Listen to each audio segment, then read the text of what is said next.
You're listening to Tune Dig, a conversation between two lifelong friends about the power of music, one album at a time.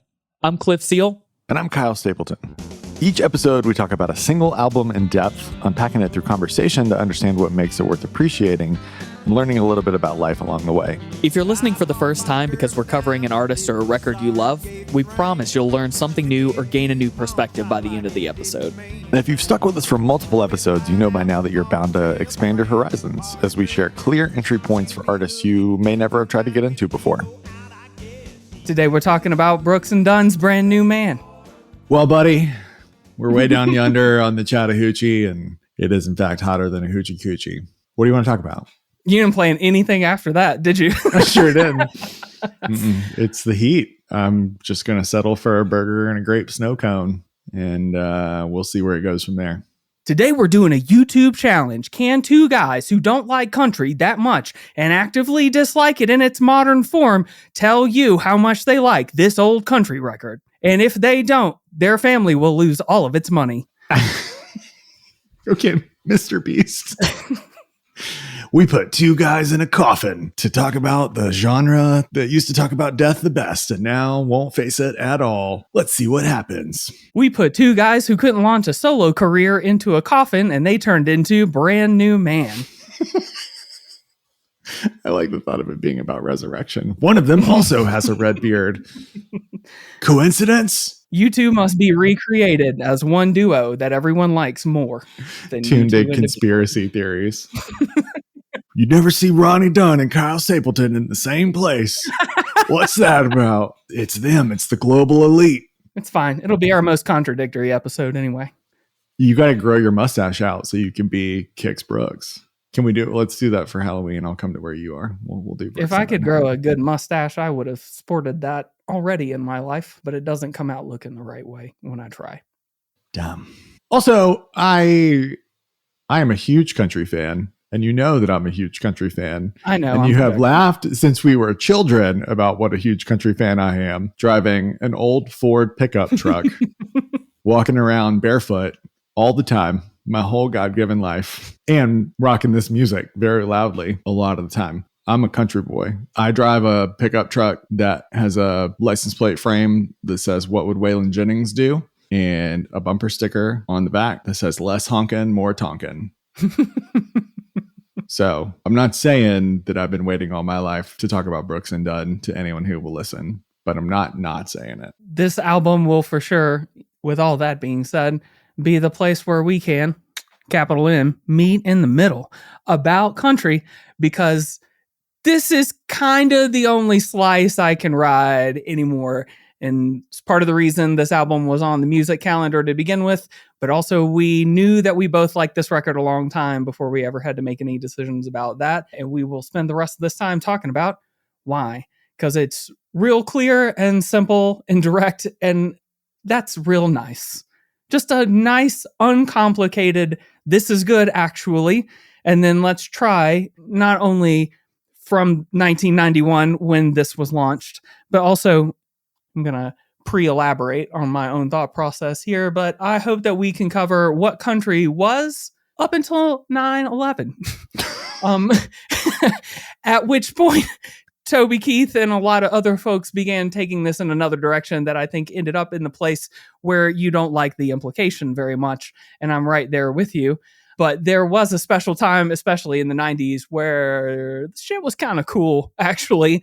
And a lot of these songs were really interesting. And we'll also talk about, too, like some of these are really high quality recordings, really good musicianship, really cool songwriting, and like details that are worth seeking out in this record that isn't universally applicable to everything in this genre, for sure. I'm preoccupied with the cold name check of 9/11 in the first 5 minutes. And I'd like to let all the listeners know that we have sort of a running not joke, maybe a serious idea. If we find a briefcase full of money, tunedigmerch.com. And we'll say this idea is for tdmerch.com. But I just immediately in my head visualized a "Why Does This Suck?" Magic 8 Ball. And the choices on the die inside the Magic 8 Ball are slavery, Reagan, and 9/11. Mm. I'm filing that away. That's an open source idea. Anyone can have that one. We just want to see it get made. You can definitely do the 7 degrees away from any of those 3 things to anything that we're ever talking about. So Yeah. probably more like 2 degrees, actually. You said Reagan was one of them, right? Yeah. Reagan is one of them. Yeah. There went all of the people who were listening to this out of curiosity because we covered a country record. Goodbye. But I love Toby Keith too. And you said meet in the middle. I mentioned Chattahoochee. This really was a golden era, both for country and hip hop. And I hate to be like, man, it was so good then. I don't generally like getting hung up in the amber glow of nostalgia at all. But you're right. It is good just to feel good. And we take on so much challenging stuff in this podcast that I sometimes yearn for the simplicity of this album and everything that it represents to my life. And that's kind of okay as long as you don't make it your whole personality, as long as it's a percentage of the pie. But that reminds me that Toby Keith really was good in that time. Should have been a cowboy. Yeah. Yes. Was one of the bangers. Uh-huh. Toby Keith and don't sell Alan it Jackson. out for the man. I feel like At least Alan Jackson did the sad 9/11 song. He didn't do yes. He didn't do the Islamophobic. Where were one. you? Yeah. Yeah. Noonan, Georgia's own, baby. I can only South side perceive till we die. That was exactly the moment, though, in American culture where this happened. Alan Jackson wrote a song, and then South Park did a parody of that song, all in a straight line, and it was one giant cultural phenomenon. Oh, and then God, Team America and everything was just forgot right about on. the South Park Alan Jackson song. You never will again. I never will. Sir, a second American patriot song is at the tower. I'm really sorry to anyone who's a fan of either of these guys who seem like fine enough guys that we devolved into this immediately. But I also feel like that's kind of the point, because the other way that I wanted to go with this was attention all people that are like, I like every kind of music except country and rap, and just immediately reveal that you're some kind of weird racist classist person in a coded way. It sends the same fucked up signals as an "in this house we believe" yard sign. We just talked about Project Pat and what fans we are of that, and we're about to talk about what fans we are of this. So when I die, Cliff, I just would like for you to play the audio from this. Just stop being a dick about that stuff. Just moratorium on saying that. If you got a weird identity politics thing with any genre of music, you're a loser. You're an absolute loser. If you close yourself off from any section of humanity, you're a loser and you don't deserve the miracle of life that you've been given. Boot, scoot, and boogie. Anyway, this would be a real good time to get a cold beer. Just lighten the mood back up. I would if I could handle it these days. We don't need to lighten the mood, okay? We go straight into the chorus on this album. Why not go ahead and get messy in the first 10 minutes of trying to talk about this? Because to me, a big chunk of country to begin with is just, there is a contradiction at every step and turn that you take.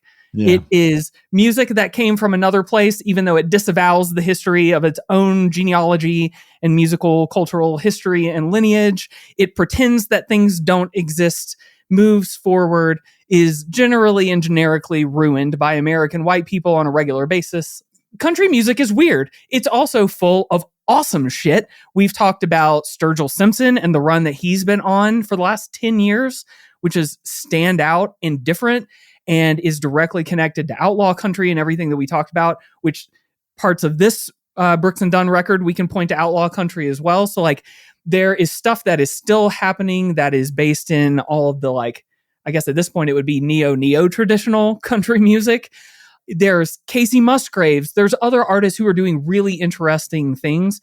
So just like anything else, the fact that we're talking about this record is not only a sign that we like it actively, because we're telling you that we do, but also is an exercise in trying to just do the thing that we like to do, where it's take the thing off the shelf, hold it up, turn on a bunch of lights, and look at it for all that it is, because it's weird that this record ever existed. 1991 country was weird the fact that it took over pop the way that it did, the way that it evolved and devolved, the phenomenon of Brooks and Dunn as an artistic duo in general. It's all just like weird. And it's cool to talk about because to the point that you've made, we just like it. And we can use all of our discipline and skill set that we use to critique and evaluate important music, like the last record that we talked about.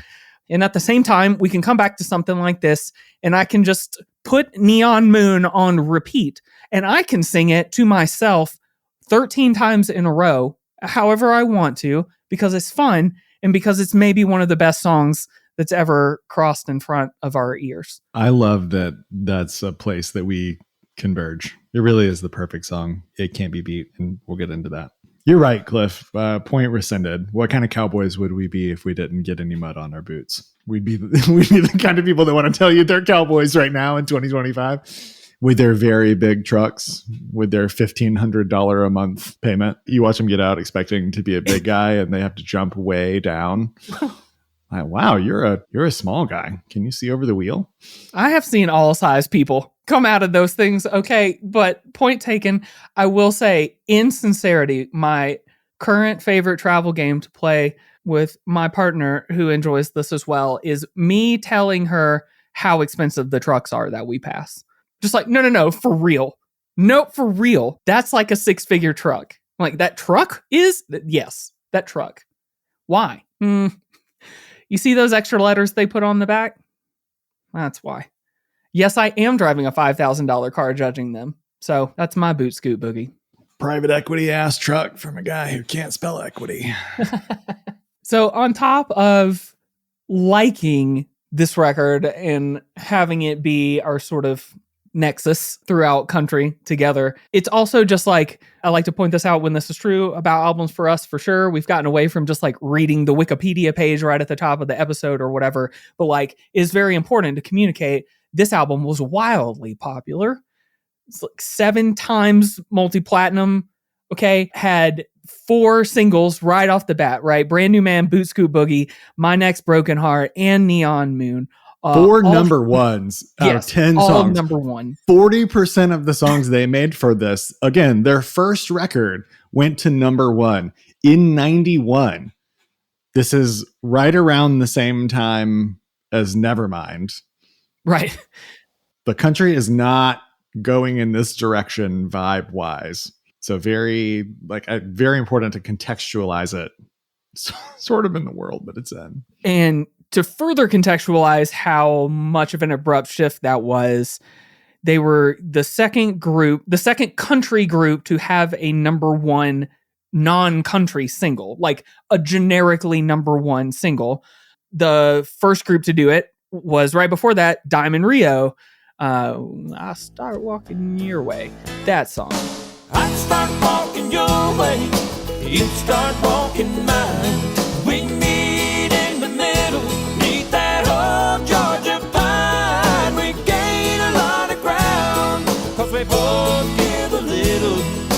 Ain't no road too long, we meet in the middle. Which, for what it's worth, I would not necessarily spend an entire episode going into Diamond Rio, but that song rules. That song's so good. Just a normal, straight down the middle, this is how a good song sounds. But anyway, so like that was like a wildly popular song, but there's like 1,900 people in Diamond Rio. It's like the fucking Polyphonic Spree.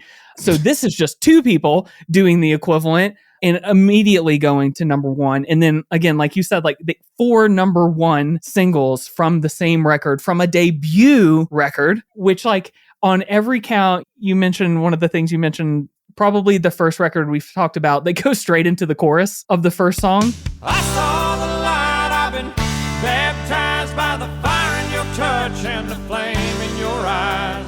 I'm born to love again, I'm a brand new man.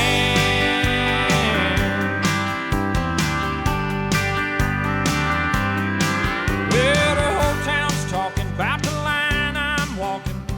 I don't think we'll ever cover a record again that opens with a chorus. That's an insane move. I remember a Dave Grohl interview where he talked about that being the genius of Aerosmith, because he was like, boom, Janie's got a gun. Boom, love in an elevator, love in an elevator, love in an elevator, love in an elevator, verse, love in an elevator 100 times. Don't bore us, get to the chorus. Like, it's a crazy move. Also, this record is 30 minutes long and it's got 10 songs. So it's like tight. I know people talk a lot about songs getting shorter now in the TikTok era, but 10 songs at 30 minutes and 4 of them are number 1 hits. Yep. Like, buddy, there's just something to it with the human attention span. There was no internet when this came out, but you bet your ass that sub 3 minutes works. Yep. And we're just going to keep dividing up and looking at the complexity of all the cool shit that happened on this record. So then inside of those 4 number 1 singles, which themselves were like a huge phenomenon to begin with, each one of them effectively features a different side of country's genre splitting that was happening exactly right then. So like Brand New Man is, and we'll talk about this some more, but like it's a very straightforward, you mentioned Nirvana timing. It also has a lot of U2 influence in it. Yeah. It sounds like early 90s rock being kind of like pressed down production wise on a country song. So like Brand New Man has that, but it also has that chorus and hook that it immediately goes into and makes no qualms about immediately going into that. And then Boot Scootin' Boogie is the next one, which like effectively kickstarts line dancing as a phenomenon for people. Why'd the 90s love dances so much? Like this and the Macarena, it's strange times. I'm mad at it, but it is a little hallucinatory. We did dance a lot. Then My Next Broken Heart, I actually saw in one of the interviews that they talked about that My Next Broken Heart couldn't go first specifically because it was a traditional country shuffle. And they didn't want that to be the first single because it kind of wouldn't click. They had concerns getting airplay because like as a sort of reminder for how radio worked, it's not just like a meritocracy the way that everyone imagined things to be.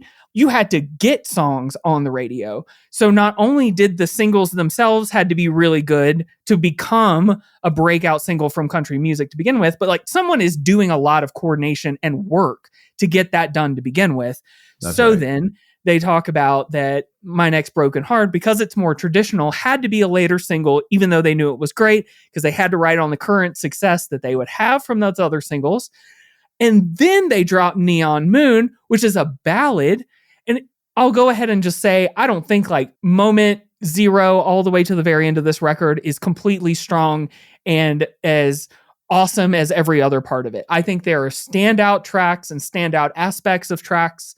But for those 4 genre angles to be hit with such success, precision, great production, good songwriting, catchy hooks, all that was, I mean, it was like masterclass level stuff, which itself was surprising because these 2 guys were like, people love to throw around the term industry plant.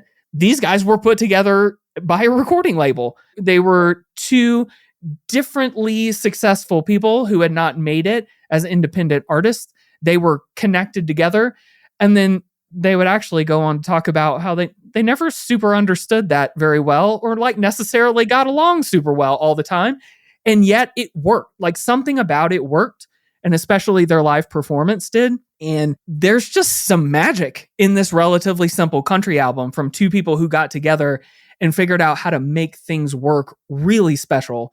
It made a through and through fun and enjoyable country honky-tonk record. Yeah, you said a lot of things I totally agree with. I would click into a couple of things. One thing that I had never really thought about as an avid listener of this record who has an old copy of this cassette in his truck that he, like, it's legit. I listened to it so much that the cassette warbles. It's got the heat warbles.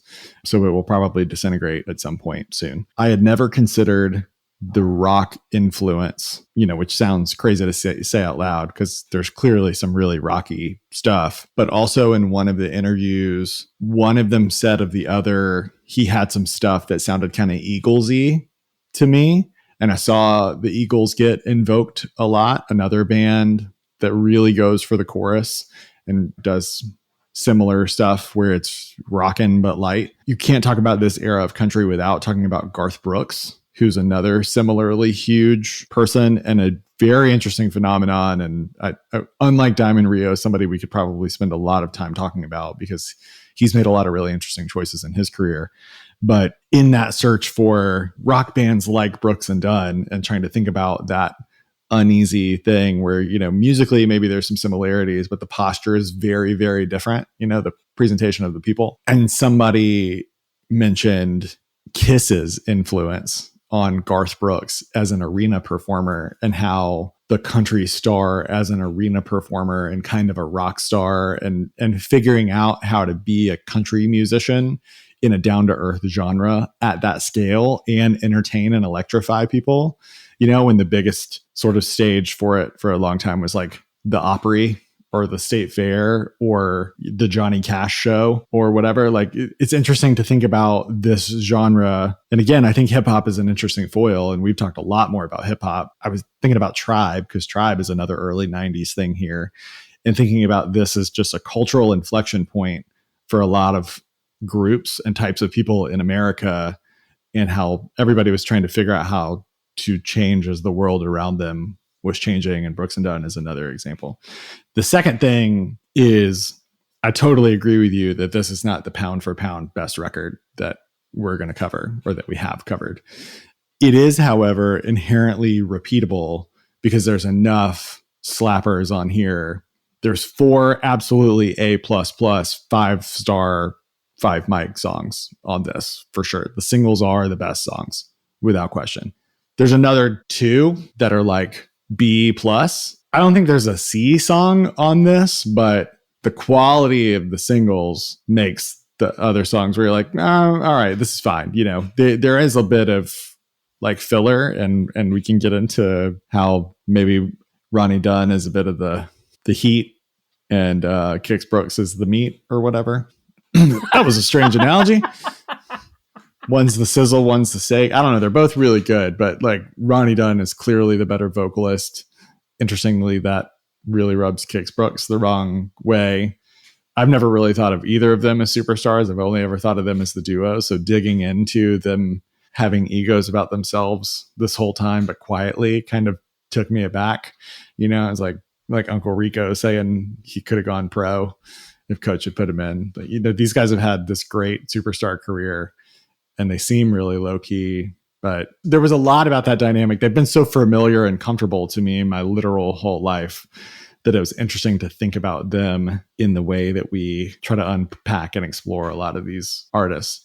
But I was trying to think about like sports team analogies with these songs. If these songs were a sports team, are they like the Tim Duncan Spurs, or are they like the early Lakers? I'd get the analogy wrong for sure. Somebody who thinks about sports stuff would know better than me, but it is like a handful of players. Everybody's really solid, but there's only so much MJ and Scottie Pippen to go around, but it does carry them to championship weight. Nobody's bad. Everybody's solid, but relative to Neon Moon, no other song can be the best song you've ever heard once you've heard Neon Moon. You know what I mean? One of the reasons that's true, which is worth saying out loud here, too, the production is so good. It feels ahead of its time, especially listening to anything from 1991 right now and going, that sounds like today, is shocking generally. But especially for a country record that was turning the corner before a lot of the rest of country music was, and found a way to inject, again, probably rock-based production sort of into country to bring out some of the different tones than we had heard kind of before that. And the way that country sounds now, I would argue, is a bit different. You can even listen to the, speaking of things we have mixed opinions about, maybe they did some reboot albums, as they're called, where they rethought some of their songs with modern country artists. And as exactly you would expect, right? I would, point you directly towards the Casey Musgraves involved song and directly away from most of the other songs that involve other people, because the production, actually, how do I want to say this? listening to the reboots was helpful to place the production of Brand New Man in the right spot for me, because it highlights that those songs aren't just kind of one-trick ponies that trickled through. They're not just okay songs that weren't produced super well, but they made it work because of the album or because something got popular. And it wasn't just production. It wasn't just this or the other. Like, when you start changing too many variables, like, the songs are not very good anymore. It was instead like 100% on a lot of really important parts, including the production. And then something that I hope we'll talk about some more for sure is like the musicianship of the session players specifically on this record were mind-blowing. Honestly, is probably the best way to put it. And we can give you some ways to go into this record and listen to particular songs where I can like spin the globe, put my finger down and be like, this is where you can hear it for sure. So seeing all those things come together makes this a real, to use your phrase, Kyle, lightning in a bottle type thing that doesn't happen very often, hasn't really happened so much again, other than, you know, like you brought up, like Garth Brooks took some of this in a particular direction, but the combination of things that were happening and the newness of them to American culture and Canadian culture also, where country music is huge and was huge, was fairly unique to this moment, and is one of the reasons it's worth talking specifically about this record and some of the ones that were around it. Yeah. Nashville, the idea, not necessarily the physical place, was really in its bag in this moment. I do want to start getting into the songs, but I think it's interesting, the personnel bit of it. You touched on the musicianship and the production both being really good. And, you know, you can go look through some of the interviews, and there's not as much sort of source material as I would have wanted, which just continued to reinforce that they're kind of low key. There's just not as much critical reflection on this group as I would have liked, which, you know, probably speaks to the pop bit of it and the easygoing bit. But I do think some critical examination would be really nice. But they talked about how there's this like right place, right time, right players type of thing. They got what were considered demo guys, you know, like not the biggest name hired gun session guys that you go out and get. They got like, I guess, the B grade pickers in terms of day rate or something, but they turned out to be sensational. And went on to do a bunch of stuff. And one of them said, I think Ronnie Dunn said, you know, we should have taken them out as our band, and we damn sure couldn't afford to do that now. But it was a bit of a magical thing. And then also on production, they had Scott Hendricks come to record some demo stuff for some early stuff. And then he wound up doing some production on this record. But he was fresh off of Alan Jackson. It was like his second big thing. He worked with the group Restless Heart, and then he did some banger Alan Jackson stuff, which I'd also put in this category. Chasing That Neon Rainbow, Here in the Real World, Don't Rock the Jukebox, Wanted, all incredible 90s country classics. Chasing That Neon Rainbow, 2 neon songs from the early 90s in country music, 2 of my all-time favorites of the genre. But, you know, they didn't get the biggest guy ever. It's all very interesting because in other genres or new movements or whatever crop up all the time because people come out of nowhere because they are huddled off in their own little world doing something different.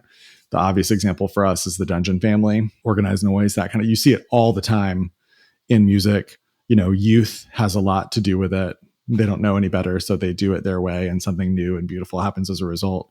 That doesn't happen as much, I don't think, in country because there is such an established machine. It's such a professionalized genre and industry that it doesn't allow for that space as much. And like the same stuff works for the fan base a lot of the time, at the risk of sounding derogatory. And I think it's safe for me to say this because I am a huge fan of country music. They serve the same shit up year after year, and people like it and go for it because that's like an inherently conservative mentality. I want things to stay the same. I like my life and the privilege in it. So it's great.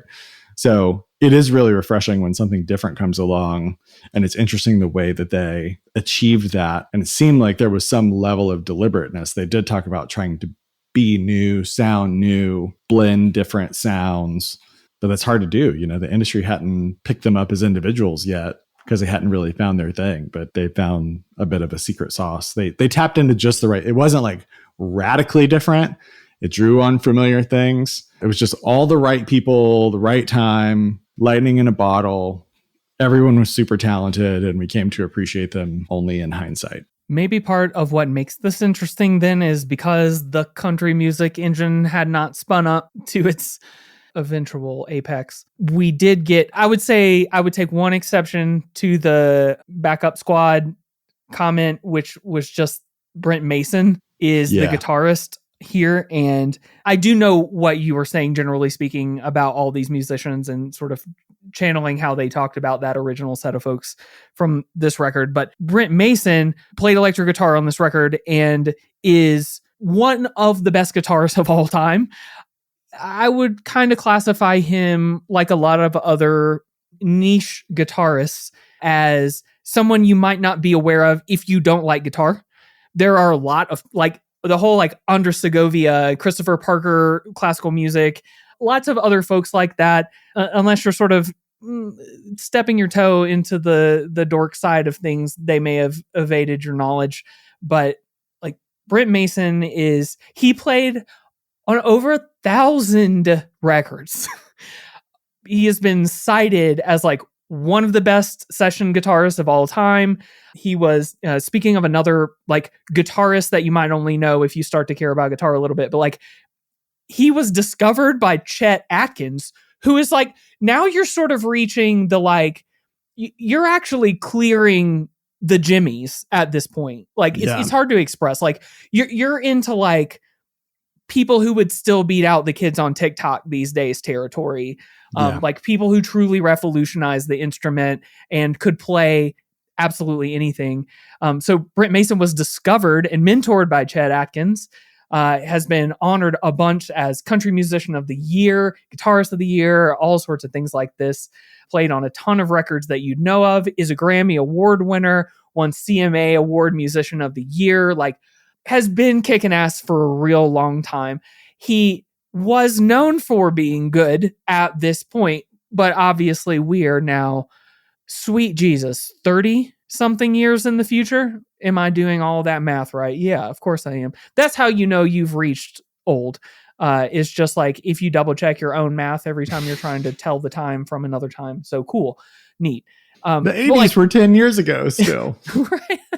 Well, early 90s feels uniquely hard to place time-wise, and I'm sure you feel some similar way to me, because like we were children. This is our brains came online at like right around right here. as this was happening. Yeah. This was part of the reason I have such an aversion to modern country music now, is because it was so wildly popular at this time, and it was just a part of my life, whether I wanted it to be or not, to the degree and exclusion of other types of music that eventually became a real frustration for me as the human being that I am.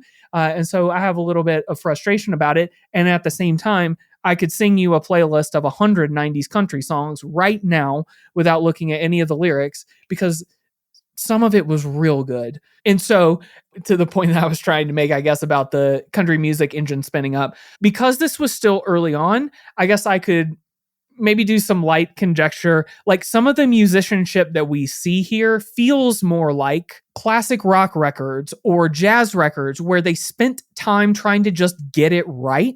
Instead of just saying, I already know what I want to make and I need to therefore crank it out. There are tasteful electric guitar parts, fiddle parts, piano solos. There's stuff on this record that doesn't have to be here, and it makes it all better because of it. And it's part of the reason it's specifically cool to listen to this record. But like Brent Mason was a huge reason for that. And I'll point out a few areas to listen to, I think, as we go through the songs. But like, if you are attracted or interested in guitar at all, this is a low-key, incredible guitar record, especially for, I would say, maybe half the tracks. Will absolutely blow you away if you spend time listening to the things they're coming up with. I want to be crystal clear that I'm not down on session musicianship at all. In fact, quite the opposite. I think it's an incredible phenomenon that you can get stuff the quality that you can when you're not the same 4 or 5 humans slogging it out in a small room, standing in a circle with each other. In fact, it's apples and oranges, but it's in some ways the superior musicianship. Like it's a sign of your chops that you can dial into chemistry and do. It's like, technically I'm covered. I don't have to think about that stuff. I know when to get in and out of the mix. I know how to set up my gear. Like, you don't have to worry about any of that stuff. You're going to get an A1 performance, technically speaking, but then creatively to make good choices, tasteful choices, which I agree are all over this. It's not machine pressed into something. Things weave in and out of each other beautifully. There's space in it. It's really, really well done. It's a true embodiment of it being hard to make it look easy. You know, like, that's the sublime thing about session musicians, is it's so good that you can really appreciate it if you sit and listen to it, but you don't ever have to, because they're just cooking on really good core, solid body engines that are the song ideas. It's just, there's something so magical. It says something so magical about the human spirit that, like, the 2.5, 3 minute song, the compression of basic musical elements performed really well is such a lasting thing. You know, it's a nutrient for the human body throughout time. I'm really, truly in awe of a masterful pop song. And by pop, I just mean like short, sort of standardized in its structure. But yeah, I'm not down on anyone like Brent Mason or anybody else that played on this record. And in fact, I was trying to think about other albums where we've talked about personnel that were like kind of part of a band or a package deal that came with a studio or whatever. Thought about Otis Blue and how we talked about the MGs at length. I thought about I Want You, and like we talked about Chuck Rainey on bass and how he's played on more than 1,000 records as well. So Brent Mason brought Chuck Rainey to mind. I'm sure there were others. But also on this record, you have Lonnie Wilson on drums, who played in a band in the 80s called Bandana, who charted 10 singles. And, you know, 80s country is just as weird and surreal in a bit of a different way as 90s country. But he went on to play on other great songs like Tim McGraw's Indian Outlaw, John Michael Montgomery's I Swear, Time Marches On, is that a Tracy Lawrence song? And then the ineffable This Kiss by Faith Hill, which is how I learned the word centrifugal. It's the way you love me. It's a feeling like this. It's centrifugal motion. It's perpetual bliss. It's that pivotal moment. It's impossible. This kiss, unstoppable. This kiss. But my favorite of all, with all respect to Brent Mason, and I love that you talked about he's one for the real heads, is Bruce Boughton, who played pedal steel. And like, maybe we talked about steel a little bit on the Sturgill record. I don't really remember. But if I had to pick a favorite instrument, it would be pedal steel. And that's another thing where you can have like a total hits blunt moment and really watch a video of a pedal steel up close. There's some really good pedal steel guys on TikTok, which is I love a TikTok niche. So Bruce Boughton is probably most well known for being one of the G-Men, being one of Garth Brooks's go-to players. But he's played on, my God, an absolute ton of stuff. Ricky Skaggs, Emmylou Harris, Confederate Railroad, Lone Star, LeAnn Rimes' Blue, which made for a great Knocked Loose intro for a little while. Shania Twain's Come On Over, Winona Judd. So I think it speaks to the like talent factory, leadership factory aspect of this whole thing, that this is a bit early on for all of these people that would go on to be recognized superstars, like B2B superstars, I guess, if you will. Like real ones know and sought out these people that were involved with this because they were able to capture lightning in a bottle in this way. And somebody was like, oh shit, I want some of that magic. Not to be too Rick Rubin-y, but I just love the aspect of creativity where the forces come together into alchemy and nobody really knows, but then it turns into like a perfect document that'll stand the test of time. And I love that about this. I hope everybody spends time watching Pedal Steel. Go look up on YouTube the How It's Made episode of Pedal Steel. It is astoundingly complex as an instrument, and I could never make my brain and all. It's like the complexity of drumming with independent use of your limbs with also the notes bit of a guitar. And what was the thing that I watched recently where the guy was explaining how you like start on the chord, you like find the 4 and start on the 4 and then use the pedal to get you to the 1, and you got to like transcode essentially the root note thing to think about what the next chord's going to be. And that's just like quick mental math that steel players do and internalize. It's a fucking wild instrument. And like the fact that human beings made it, it's like the Hadron Collider. It's the CERN thing or the CRISPR gene thing of music to me. It's a miracle of a thing. And then it just sounds good. It evokes feelings that there's no word for in any language. It's a magical instrument. Yep. And they use it to divine effect on this record. Like I think pedal steel can be used in kind of a signally way. Yeah, I think if you listen to some modern country that they're trying to signal is not bro country, it can be a bit of a like, we got a pedal steel player. You know, this is real country. If you're going to play in Texas, you got to have a fiddle in the band. That's right. That's right. That's exactly what it is. It's a bit of a let me pinch my thumb and forefinger on the brim of my 10-gallon hat and bow to you a little, you know, like this is what kind of club you're in tonight. But they use it really, really tastefully on this record. I remember the first time I accidentally saw Robert Randolph live and just was like, I was not familiar with your game, pedal steel guitar. Like, what is happening? Why don't we at least go through the main songs that we want to talk about and hit some moments? Because I can sort of draw out the things that we've talked about, especially from a musician standpoint on each of them. And I think maybe this album in particular is worth doing a harbor tour of, as opposed to some of the other ones we try to walk through. Yeah, I want to start with the guy who doesn't like country music that much. Tell me, play the role of another guy who doesn't like country music or thinks he doesn't. How do you listen to this cold? And I had never considered this before this. How do I so become country music enjoyer? So Okay, I'm shooting from the what hip, did you not but thought of? I have a cool answer actually. If you're feeling maximally skeptical, make it all downhill for you and do the reverse order of this album. Oh. Because you're going to go ahead and get the painful bits out of the way, including If I Had a Horse, which is like, okay, all right, we are done, right? We're close to the end. Okay. If I Had a Horse is the chorus. All right, I'm running out of steam. So if you just start there, you're going to build momentum as you go through this record, and you'll end up on Brand New Man, which I think would be pretty cool. So that's one way to start tackling it, because not only do I play a person who doesn't like country music on TV, I am also that person for the most part. And those two people together say some of these tracks aren't cool very much, including the last one to me, not because it's actively bad, but because it feels insulting next to the quality of about 5 of these songs.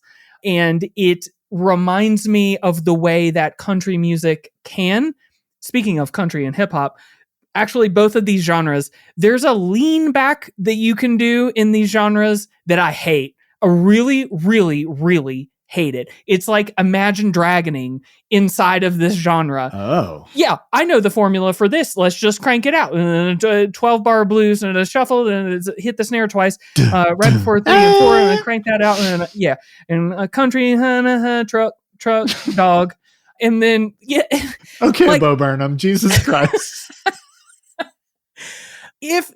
I'm not even going to say if, I'll be generous. There was and can be cool value to songs about country life. We can probably name a bunch of them. Country life can be cool. There were 1,000 of them written and launched as singles, especially in the time since this record. So I stand by my aversion to the stupid aspects potentially of the genre, But that's why I would also say, again, especially if you're a person who has any amount of skepticism about this or about 90s country in general, first of all, we're going to get you. Just to be clear, we won't get you. Gonna won't get like you it. good. Yep, we won't get you. And We gonna get you. you're going to be looking up line dancing tutorial videos on YouTube. Watch before it, Cliff. know it. You say some of these phrases with a twang, and somebody's going to take them out of context, and you're going to sound like one of them. We're gonna get you. They made it this deep. They earned it.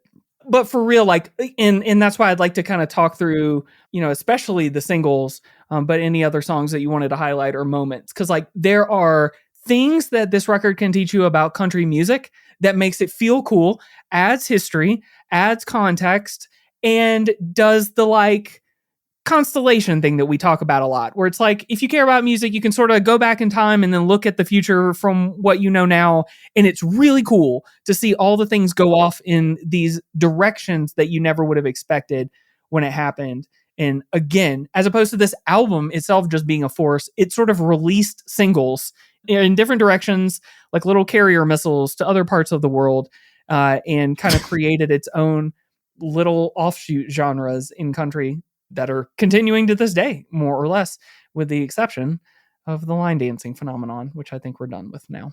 It is funny. We're two guys who aggressively hate micro genres, but they did sort of do that.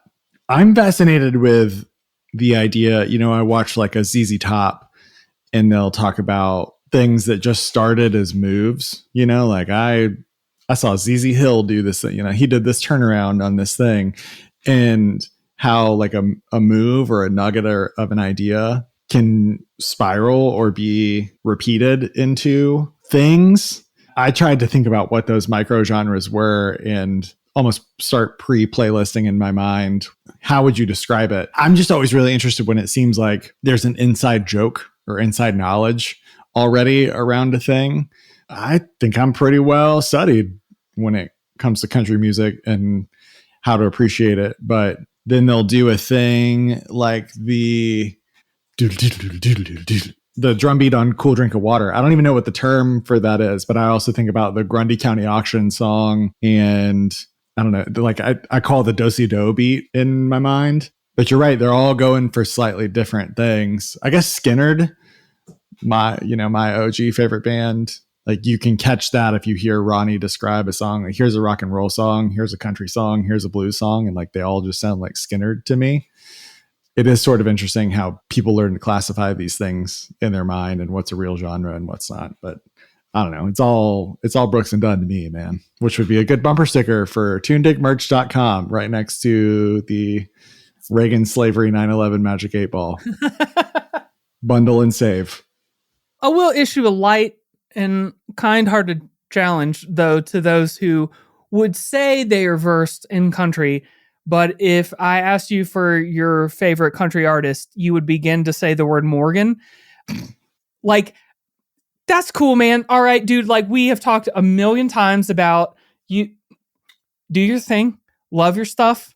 Okay, man. So you can listen to things if you want to listen to them. But like, Kyle, you sent me a TikTok recently of like people being interviewed about their like country artist Rushmore. And even I don't care about country music. And I became angry listening to these people just be like, Luke Combs, Luke Combs, Luke Combs, Luke Combs. It was randos on the street during the day on Broadway in Nashville. So that was their first mistake. There's literal tourists in country music town. So look, that's fine if you like that. But what I'm saying is, if you are feeling a tinge because I'm describing you right now, use this as an opportunity. You're an hour deep into this podcast already. We got you. We're going to get you anyway. So get you. So just like try to embrace the other places that this could take you that aren't just showing up on your like Spotify hot country playlist every week. We sincerely think it makes you a better person if you learn how to go through history and understand musical influence and just get curious about stuff. And like country is, especially bro country, ironically, like, or not ironically, I guess, bro country and like bro deathcore are like facets of the same phenomenon. Okay. Yeah. It's everyone going lazy into the same direction and not using music thoughtfully. sometimes that's helpful, but like you got to pull back out of that. That's an unhealthy way to engage with music. I'll just actually make a statement instead of walking around it. So I'm hopeful that this will do that for you, especially if you're one of those people who actually do like country music, or that's like part of your identity. Like, use this as a moment to make sure that you know a little bit about it. The identity point is a really crucial one. And thinking about these episodes as snapshots of our evolving headspace as people and where we sit on an idea that is important to us as it evolves. The identity one is really interesting for me. Obviously, we've well established in this hour, like, it means something to me. We've talked a lot over the course of this podcast about it meaning something to us to be Southern boys, and we wouldn't be the people that we are had we come from anything other than red clay. You said it beautifully at the top of the episode that, like, there's really shitty stuff about it, but there's really distinctively beautiful stuff about it as well. And we're proud of, we love ourselves. We're proud of who we are most of the time. And I don't want to throw one out with the other. So there's a couple of dimensions of the identity thing that I want to capture that are really interesting to me, that I'm chewing on, and I don't have an answer for, but I'm grappling with what they mean as I get older and kind of feeling like I know what the right answer is, but it's still a discipline to get better about it every day. I guess what I'm trying to say is, like, this is really personal for me in a way that, like, Umo Sangari might not be. But your point about if country music is part of your identity is a good one. I think there's really two types of people. There's people who say, I am this, and they're constantly trying to assert, I am this, and they have a fixed, crystallized portrait of who they want the world to believe they are, who they themselves believe they are. And I just don't think that's real. You know, even if you hold on to it for a moment, if you're a rock, time makes sand out of you. So just orienting from fixed to open at all times, being like, I might be this right now. Like, Jim Carrey went on that sort of like head trip for a while where he was like, Jim Carrey was a character that I played along with all the other characters. Like, I don't think you got to get that slippery. You don't have to let your fingers get that wrinkled in the hot tub of relativism. Like, you can still be a fixed point in time a little bit, so you don't lose your whole shit. Don't take the bad acid, man. There is that. But then the other component of it that, like, us is, you know, if functionally we are critics of music, I guess, like, that's a weird way to put it, but you and I have talked about grappling with that's essentially what this is, like, using the lens of music criticism to think critically about the world, not to criticize, but to think critically about why music exists and moves us and what it says about the world and people. I struggle so much. You know, the crossroads that I'm at is like, when do you gatekeep and when do you be really open? Because, like, you can be too open. There's shit that we hate. And we talk about, you know, not wanting to spend too much time. You know, it takes fewer muscles to smile than to frown, all that sort of orientation. So it's like not really in the Tao of Tundig, so to speak, to be a hater, because it's a waste of time and energy, neither of which we have. But there's so much around country that activates, am I going to connect with what I think are the right kind of people through this music or not? And, you know, like, you and I are hardcore kids, and there's so much of that in the scene. Is this going to let the right kind of people in, or is there going to be friction? And country is such an interesting flashpoint, because it's like, this is going to bring a lot of people that you will probably straight up hate to your door, no matter what type of person you are. You might be shithead, Monster Energy drink, deathcore Jim bro that also listens to Morgan Wallen that I'm talking about, like, dude, big truck dude that I joked about wanting to punch in the face earlier. Unfortunately, we all still occupy the same planet. So I love thinking and talking about country music, and I double down on being proud of being a Southerner, because we've grown up learning to sit in the ugliness and the discomfort. And I think that's why you and I are so comfortable talking about race stuff as two white guys, because we grew up in a deeply culturally mixed environment. And it's not weird to talk, because people are talking about race all the time, not living separated. So I, like, going back to that, you know, I listen to everything except country and rap closed off. I guess the threading of the 2 points is, like, country is really beautiful, even if you don't just on a straight up musical level love a lot of it, because it's the key to getting to know a lot of the world that you might be closed off from. It's simple enough and straightforward enough that, like, it's for everybody to some degree. And when it's really good, like with Brooks and Dunn, it's a transcendent thing. So, like, if you hate a lot of shit in the world, Neon Moon might be a reset. Line dancing or joking about line dancing or sending a TikTok about line dancing to Boot Scoot and Boogie might be a remedy to all that shit. And I'm not trying to teach the world to sing in perfect harmony, but I am grappling with like, how do we get out of the mud culturally? And why am I still so proud of being right on the other side of Occam's razor or whatever from some of the worst shit happening in America? But that discomfort feels really good. And so I would encourage, like, all this record feels good, and I don't want to put all the weight of all of that shit on this record, but this could also be a gateway into just like, this could just round you out so much as a person. Anyway, fuck that. A lot of wind up. Let's talk about the songs. I don't want to, don't go backwards, but yeah, let's talk about the singles. What's your favorite of the 4 singles? Oh, my fate. I do the maybe Neon Moon doesn't count. What's your favorite? Yeah, of the okay. other All 3? right. Yeah. If you take that out, Brand New Man. I love the full move of everything, including it being the first song on the record, dropping into the chorus.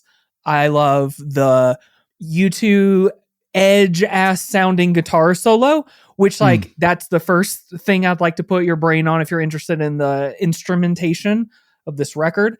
They not only have very good musicianship from each of these individual instruments, and we talked about basically micro genres inside of them, but then even inside of that, there are like these really specific and particular moves that never get repeated again.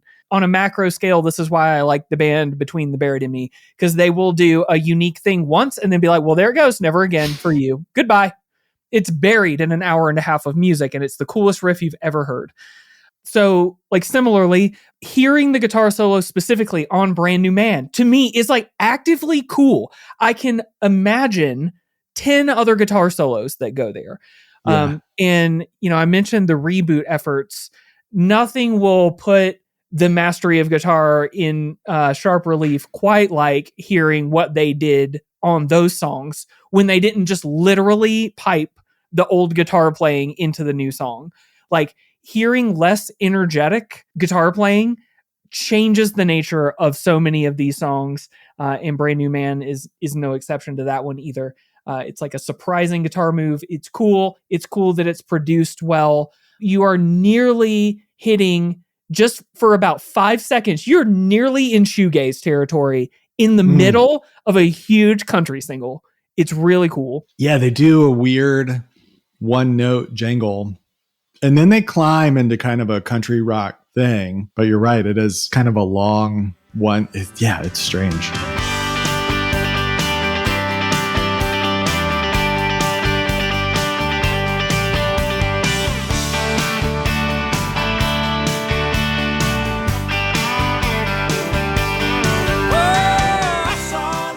The other thing about Brand New Man that surprised me, and again, it's because I actually don't listen to music with full attention and presence. I do it for the vibe constantly. And so when stuff's really in my bones, going back and listening and being like, oh, that surprises me, makes me feel insane because I feel like I know it really well, but there's more levels.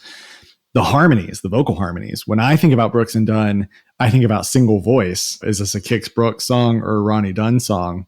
And their voices are so different that I don't think about them as a duo that melds well vocally, but they are. And Brand New Man is as good of an example, sort of a thesis statement as you're going to get there.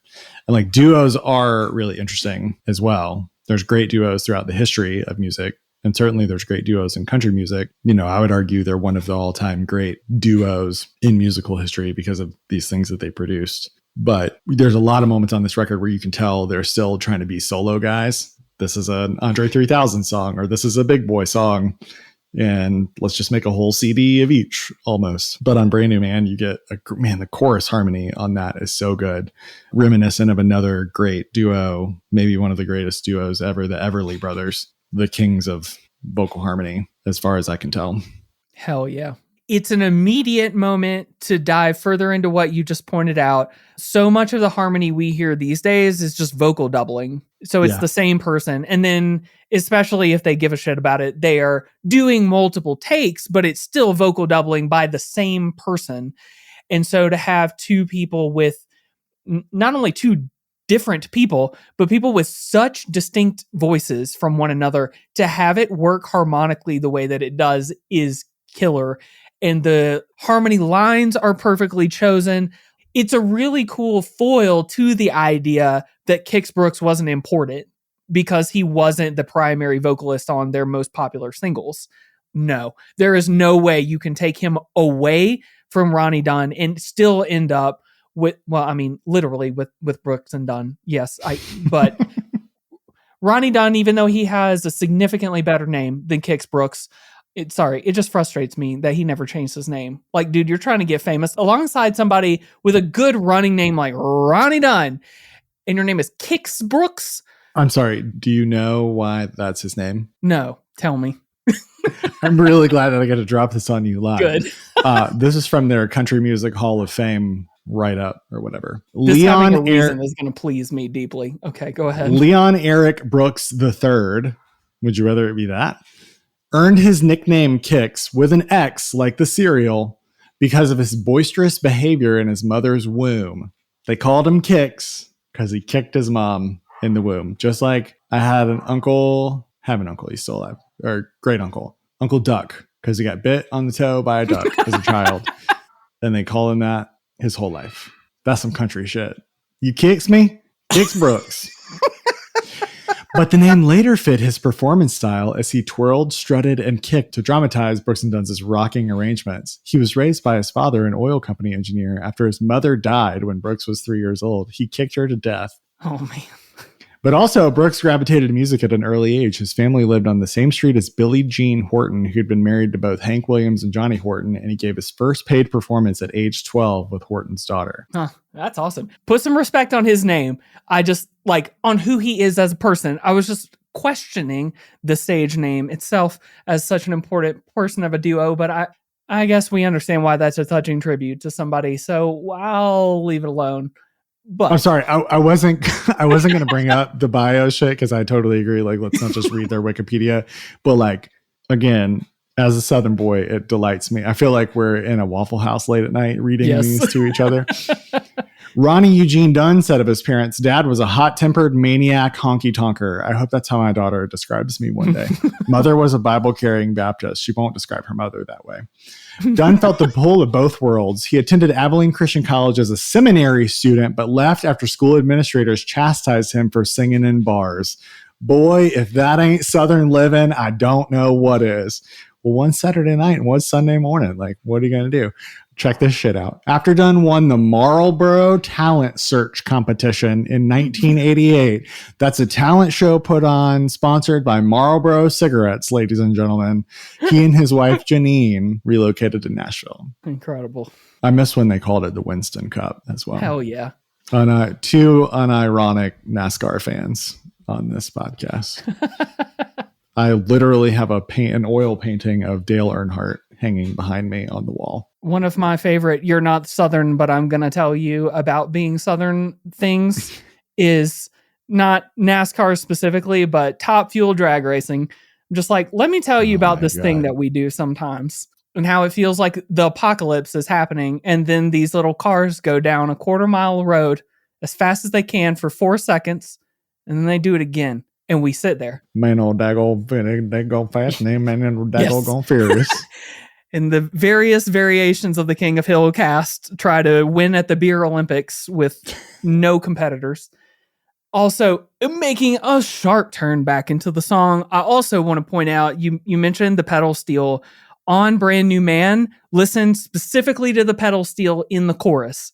Like, I'm going to keep pointing out little places where you can, if you are a musician at all, you will understand they had no business or need throwing the flourishes in that they actually did. And it builds out such great songs. Like, it really fills the whole thing out in a way that you notice their absence on other songs and on other, future songs by other artists that would sort of ape the same style. And there's micro moments. The chorus is interesting, but like, I get so hung up on them coming in with the drum hit. Such a strong move. But one of my favorite pedal steel moments on the record is right after the intro chorus. before they bring it down into the first verse.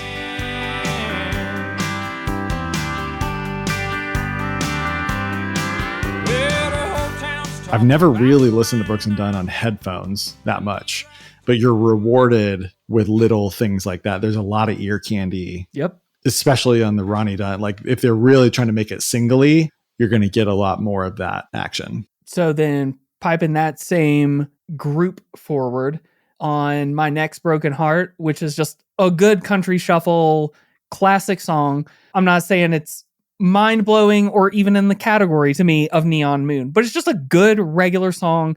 And we already contextualized a little bit sort of how they released In this anybody single. else's hands, it would be their biggest song.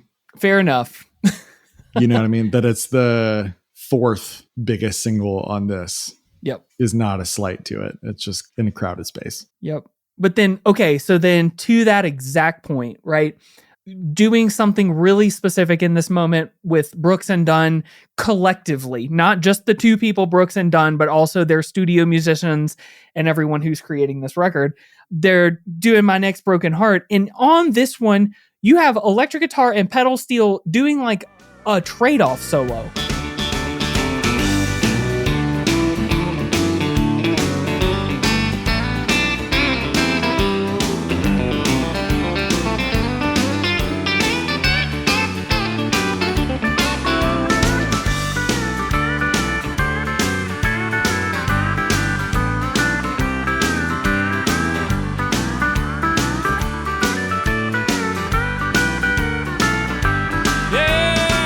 Again, just like you get used to hearing the song, you understand that it's there, you start taking it for granted. Okay, those are the instruments in the song that I know, and you will forget because you've never gone back to it as an adult to appreciate it, and like you said, listen to it on headphones or something like that. Like, once again, they are doing things at 10x that they have no business doing on this song, is not necessary, and no one asked them for this.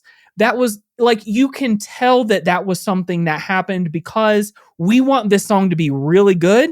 We think maybe these two instruments should play or something. You know, who knows how they actually got there, but like, let's actually trade off and do like an interplay between the instruments. We're not even in the band. This is the exact energy that creates awesome fucking music. Like when people are just in service of the thing that's happening and trust the song and then sort of play into it and then give a whole lot extra that you don't know to appreciate until you look for it. It's a pretty classic example to me of something that I would not have ever, I'm not even sure I would have been able to say that that was in the song, even though I know it, until we went back and just started listening to pick it apart and learn. 100%. And the other thing about Next Broken Heart is your favorite thing, Cliff, is lyrics. And there are some moments that I really love lyrically. Again, Neon Moon, probably Boot Scootin' Boogie is the other one. But My Next Broken Heart embodies everything that I love about country music lyricism. And, you know, another thing that I hadn't really thought of until preparing for this episode is country music lyricism has probably influenced the way that I think, write, and speak more than I've ever consciously thought about. I've always attributed it to, like, I started my career in the ad world and whatever, and I learned to write quippy, and then, like, we grew up in early web 1.0 where it was like fun to be quippy on the internet. But turn of phrase is everything in country music. You don't have a lot of time or space. You got to make it clever and fun and memorable. And there's a lot of country folks that like speak in weird aphorism. There's a poetry to the way that people speak in the South, believe it or not, because it is such a like oral tradition type of culture. So I think about song titles like I'm the only hell my mama ever raised, Take This Job and Shove It, All My Exes Live in Texas, Cowboys Are Frequently Secretly Fond of Each Other. And then I think about this song and the posture that it takes around heartbreak, just like, well, this one happened and I know it's going to happen again, but like that's actually kind of fun. You can't really be that funny, or you can. I don't see a lot of people being that sort of wry in many other genres, but like one of the verses is, happy or sad, hard to tell. You taught me how to hurt so well. When it comes to love, I know my part. Well, I'll play this game that I can't win. I'll be somebody's fool again, working on my next broken heart. It's like, it's a guarantee that it's going to happen. And I think when we talk about, this feels good, there's a joyfulness to this record, even though it's like heartbreak songs and down on your luck songs and whatever.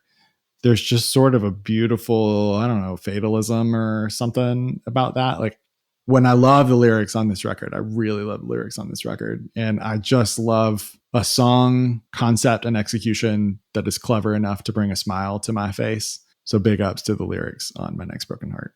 I'd even say about most of the songs on this record, lyrically speaking, would today be classified as woke country. Yeah. Their songs about, Brand New Man is about like, hey, I'm a giant piece of shit. And then I found love. And then now I'm not anymore. Thank you.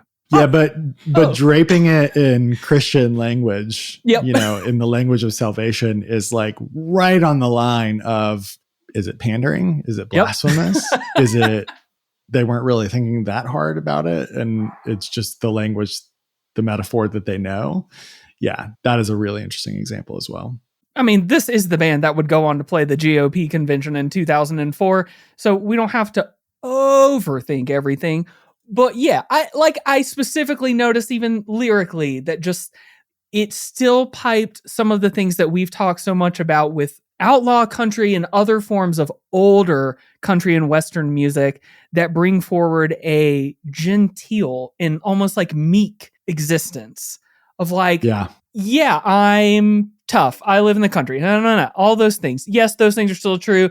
I'm a man. But like also, especially in the late 80s and then right in the early 90s, like, man, basically every country song was about how I'm a dude who just like folds when I see my woman. This even got me on another hook where I started listening to old 80s Randy Travis and stuff again. And just like, I'm going to love you forever. Like all these songs that are just like, they're channeling the traditionalism of just like a classic love song.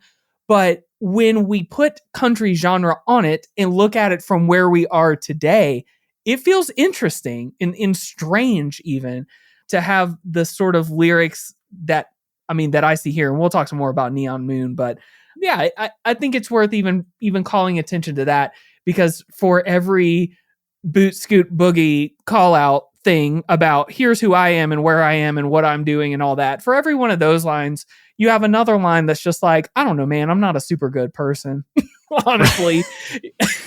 Right. But there's literally a song called I'm No Good on this record.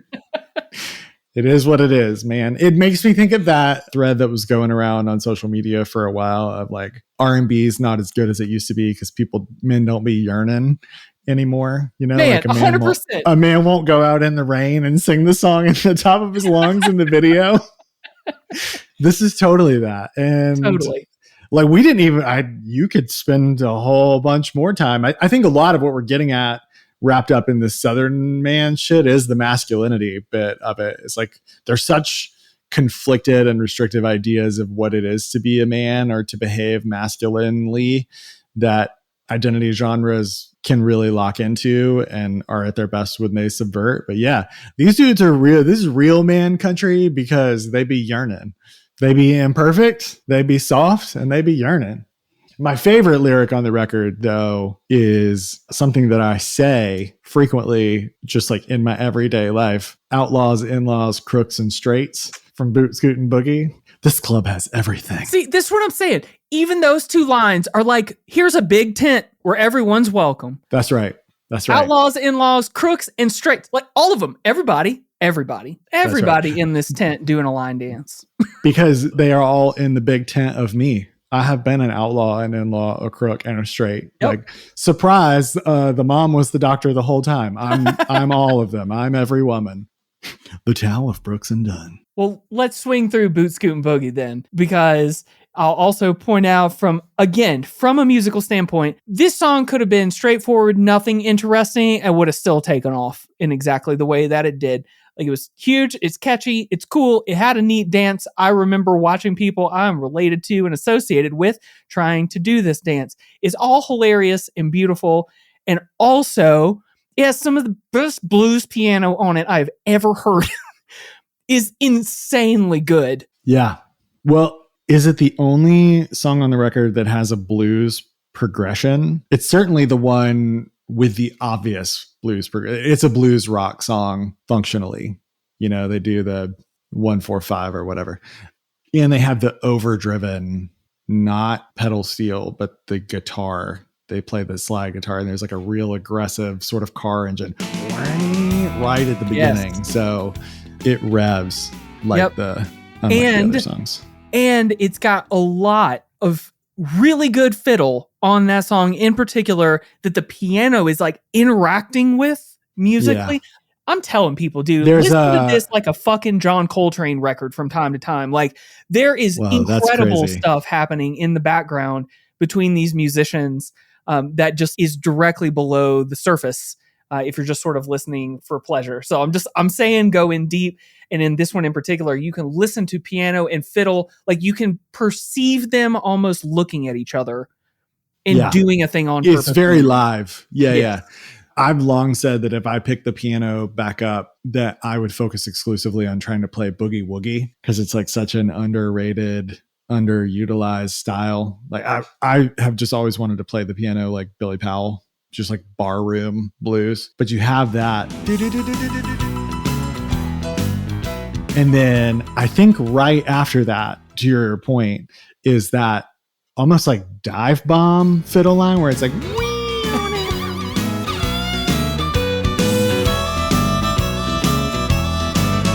yeah, and I've never really thought about them interacting. Again, I just don't be thinking when boots are scooting, brain not moving. But that is a real good moment. There's a lot of movement in that, and that's damn fine play in too. And nobody does too much or too little. But it's iconic. It's like, you know, in like how At the Gates changed guitar for me, made me think about what if the guitar riffs were the melody the whole time. It's sort of like that. This is full of little musical moments where you're singing the instruments the whole time. Yep. In a record chock full of memorable lyrics. That's how you know. Yeah. A lot of nutritional density in the space. Every moment that Kyle goes back to and uses his mouth to tell you musically what the thing was, that is a killer moment every single time. I love it. But yeah, that's right. It's a And good also catch. a moment where I immediately talked to our producer, Brendan, and I'm like, please put the actual music there instead for the sake of the listener. You better fucking leave in. If I had a horse, every time I sing it, I want you to leave it in. Okay, I know we didn't want to talk about the non-singles maybe necessarily, but let's read the chorus of that song. After we lionize the lyrics of this record, you know, when you're hot, you're hot, but as Jerry Reed would also say, when you're not, you're not. Still in Love with You it's a song. It's an earnest song. It means well. It's the end of the record, and you can just fast forward the cassette if you want. If I had a horse, I'd ride off in the sunset. If I had wings, I'd fly off in the sky so blue. If I had the time, I'd spend my whole life dreaming, and then I'd wake up still in love with you. What? I think probably my favorite part about it, like my ironically favorite part about that song, is it feels like it doesn't hit quite like they wanted it to lyrically. And then they do a key change on this song like it's a fucking Celine Dion Disney Channel original movie soundtrack thing. It's just like, all right, you know what? They went in 100%.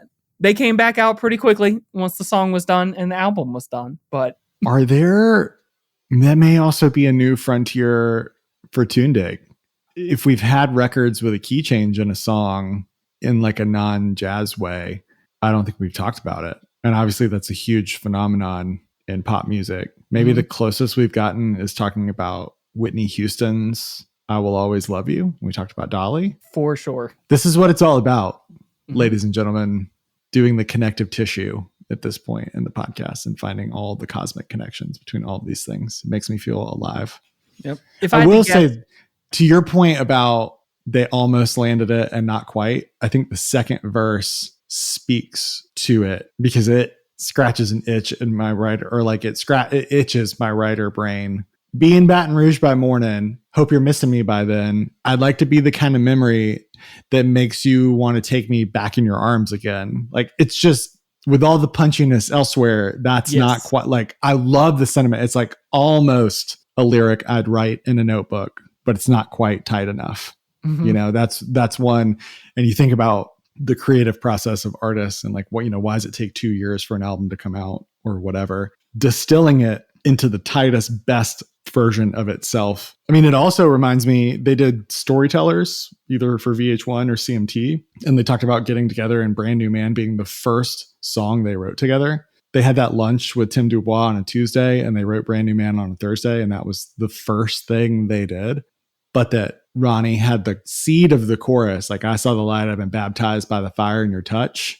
That's great. Sometimes just a combination of words, you're like, holy shit, that's I want to say that, you know, like a passive, like that's my stump speech. That's a combination of words I want to roll out at the bar, because that's got aura points or whatever the fuck the kids say.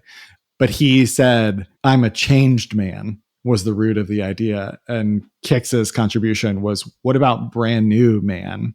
And very subtle change, but like additive creativity, the chemistry of a moment like that. That sounds like a really small thing on paper, going from change to brand new. But that shit's also amazing. This wouldn't have been a number one song in the country if it was I'm a changed man.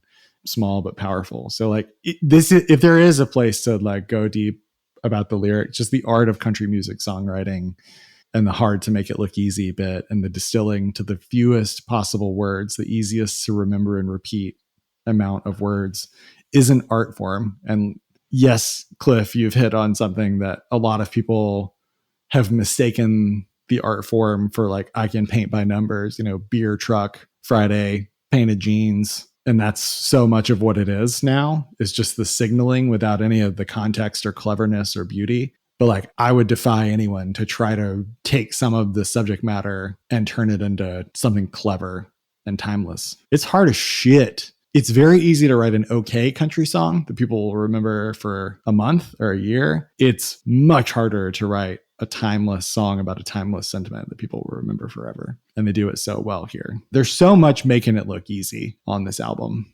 I'd say one that slices it a little differently than going back up the track list, Cool Drink of Water, is, to me, a good example of the underlying musicianship carrying a song. So I would even say on this record, maybe I'm actually branching into more criticism than I usually do, but I would say on this record, there are like A+ tracks. There are, I know you shared that you didn't feel there were like C tracks. There were like A and B tracks. I would kind of classify them as like super good ones, the ones that we keep talking about now. And then on the other hand, there's the one that we just sort of talked about just now, where it's like, that didn't quite connect, but the strength of this whole album is incredible.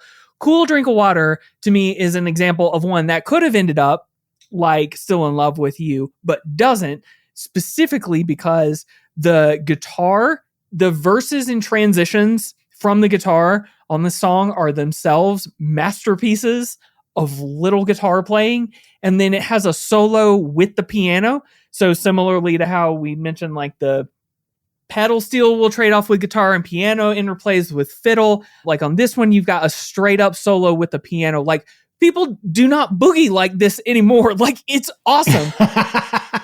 And it brings forward some of the cool things you were just mentioning, even about like boogie piano and stuff, and brings that forward into all this really tasteful blues and country guitar playing. You know, I'll talk about some more as well, maybe before we close out, about like Brent Mason's particular approach and sound and all that. But like, again, this is another one where, to me, you can go right in and like actually listen to just the underlying instruments and get a really cool experience from the song. I mean, it would be a cool instrumental song in my view. Well, this song is the one where I'm like, damn, is there a better guitar than a Telecaster? You know, I don't always think about Tellies, but when I do, I'm like, that's one of the best things ever made. And there's a video that I shared with you on YouTube about Brent Mason's 67 Telly, and they called it like the guitar that changed Nashville. What is it about a Telly scientifically, physically, that makes it so distinctive and like, why does it work in this genre? Because I know I love them, and I know they appear most here. And you own a Tele. You have a 69. Mhm. That's a choice. It's very different from your other guitars. Yep. Because of what you're pointing out. Because it doesn't sound like any of the other guitars. And none of the other guitars sound like it. Yeah, so I Grandpa, if you wouldn't mind, I'd just like to sit by the fire with you for a moment and you tell me about the majesty of this thing, because we've never talked about a Tele.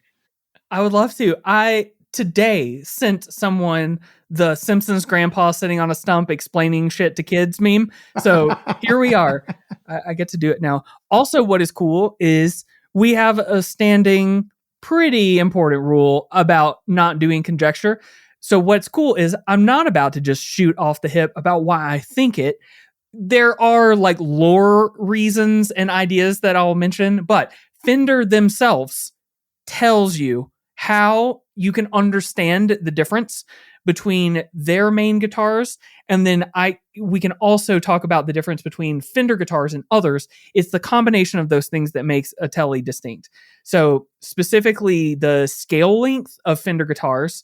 So 25.5 inches is longer than like a Gibson. So Gibsons have shorter necks. This, again, shit that will never ever occur to you unless you start to care about it. So the length of a guitar's neck changes the tonality of the guitar itself because it changes the actual string tension that it takes to achieve the same note. So the exact same note on a Gibson and on a Fender, even if they had all of the same things and only had a difference of scale length, would itself sound different every time. So there's a combination of that. But then to further distinguish, so Fender famously made the Telecaster and the Stratocaster. They sound themselves distinctly different, but they have the same scale length. So this is where like Fender tells you directly, basically. So it's primarily the pickups themselves. It feels like it would be the body of the instrument, the fact that they're shaped differently, whatever. That's mostly irrelevant. Now, I do like the Telecaster that I have is a model called a Thin Line, which makes it a semi-hollow body version of a Telecaster. So that adds a distinct difference. But what we're talking about here are solid body Telecasters, especially what Brent Mason played. So on a Stratocaster, even if you're not a guitar dork, you could probably imagine this. Jimi Hendrix, John Mayer, lots of people, you've seen them play this guitar. The pickups are sort of like suspended looking on the guitar. So they are basically clamped down to plastic, which is then clamped down onto the internals of the guitar itself, connected to the body where it resonates, all that. So the pickup is going through plastic. On a Telecaster, the pickups are taller and they're longer. So there's literally then more coil in each of the pickups for a Telecaster. So it literally has more output, which is part of what is going to generate the sounds that you're noticing, because it's literally picking up more from the playing, which is why people who do fingerstyle or specific rhythmic moves are going to choose a Telecaster a lot of the time, because the actual physical recording of you playing that is going to draw out more of the rhythmic and like kind of high tonal qualities of the rhythm that other guitars are just like never going to be able to reproduce at all. And then, so on top of it having more of a pickup to begin with, it is then, instead of sitting in plastic like on a Stratocaster, it's sitting on a steel plate, which then is also sitting on top of the body of the guitar. And the way that those things resonate and sound are like really distinct from one another. Just having the less of a pickup and in plastic versus a lot more of a pickup and sitting on a steel plate is going to produce significantly different sounds to begin with. And one more thing to just like plug in, the pickups that were designed for the Telecaster were themselves based on lap steel pickups that Fender was making. That's why it sounds that way. It is literally a guitar that was designed to be a guitar that was an ancestor of lap steel. So it has all these qualities to it. It's part of, I think, why there are a bunch of other tinier reasons, but that's also part of why it's become not only famous for like finger playing style, but like slide guitar players use it, ethereal guitar players who do ambient music also use it again because it draws out other nuances of the sound that you otherwise can't get from certain other guitars, which Do is you have favorite Telly players? my favorite trick to this is Jimmy Page. Because even though I need to. you know. You have a combo going. Like you've played Wordle every day, mentioning Zepp in episodes for a few straight now. That's great. I'm glad we kept that streak alive. I forgot. I forgot about that. I like never think of him as a Telly player, which is crazy because like he used them a lot more, if I recall correctly, like in studio than live because of again, Led Zeppelin is probably a good example in the way of like Fleetwood Mac of like, what we want to do in the studio is singular and important and separate from the thing that we are doing live. And so Jimmy Page was one of the people who thought very deeply about how guitars sounded in those different settings. And so he ended up using a Telecaster in situations where the sound mattered more, but is less fun and a little weirder to play, especially in live settings. You know, if you're getting more output from a pickup, that's also more output to combat with feedback and all the rest of that stuff on stage. So that's part of it. You kind of got to be dialed in a certain way. That's why you see it more with spaced out, less loud stuff like country live than other stuff. I'm generally on record. I don't care that much about the Rolling Stones. I appreciate them, but I don't care that much. But Keith Richards would not sound like Keith Richards unless he played a Telecaster most of the time. It did what guitar needed to do in the Rolling Stones because he is often doing hyper unique and sort of individualized sounding things that need to stand out in a different way. So those are some probably older and classic examples. I remember in recent years, like Brad Paisley, who was always low-key a really, really good guitar player. One of my favorite guitar players. Yeah. For sure. Unbelievable to watch him just mess around on a guitar. Yeah, he's incredible. Yeah. And I think very much in the spirit of Brooks and Dunn, where he brings together great musicality and playing and clever lyrics, and he does hard stuff and makes it look easy. Man, that song about fishing. My wife said if I go out fishing today, she's going to leave me. And then it's, well, I'm going to miss her when I get home. See, that is one of clever. You have to do clever right. It either works or it doesn't. If it doesn't, it's cringe or whatever the kids call it now. But if it does, it makes you laugh. Yeah. You know who else played a Telly to spectacular effect? Probably more in the vein of Keith Richards, like bringing a lot of tonality out of crazy, unique moves, is Prince. He's probably the other Telly player that I think about. And I want to say a Telly is what he was playing at the Rock and Roll Hall of Fame thing where he threw it up in the air, maybe. That threw it up in the air right. and it stayed there forever. Also, if you like the Telly sound, Roy Buchanan is like a go-to guy in that world. I want to say George Harrison played a Telly. Yeah, George Harrison did a lot, a good amount. The band Poco, who was like post Buffalo Springfield, one or two dudes from the Eagles eventually. So there's that sort of country rock thing. Poco had really good Telly playing. I want to say the guy's name was Rusty Young. Maybe it was like the really musical guy in that band. But Telly is we talk about where do you go next, but like the Telecaster is a just go chase that all over its world. Jim Root, does Jim Root play one in Slipknot or Stone Sour maybe, or just like, man, that sounds right occasionally? actually, because I feel like I remember a signature model that looked pretty cool. There was also a kind of a resurgence in the mid-aughts, like hardcore bands were using Telecasters all the time. That's insane. It was kind of, honestly, didn't work, I don't think, as well as people thought that it did. But to your point, though, if you want to go nerd diving and you're going in the direction of Telecaster, you mentioned Prince. So comparing Prince to Brent Mason on this record is a really good idea to see the range of Telecaster playing. Because what Prince is doing, let's back our way into it. What Prince is doing as the phenomenal guitar player that he is he is playing rock guitar on a Telecaster. So almost all of the time, at least, right? So he's overdriving, he's playing with a pick, there's reverb, and what Brent Mason is doing most of the time and what he became famous for and what you usually hear as guitar playing, especially in, honky tonk adjacent anything, is finger style guitar playing. So he's got Yeah. picks on all of his individual fingers.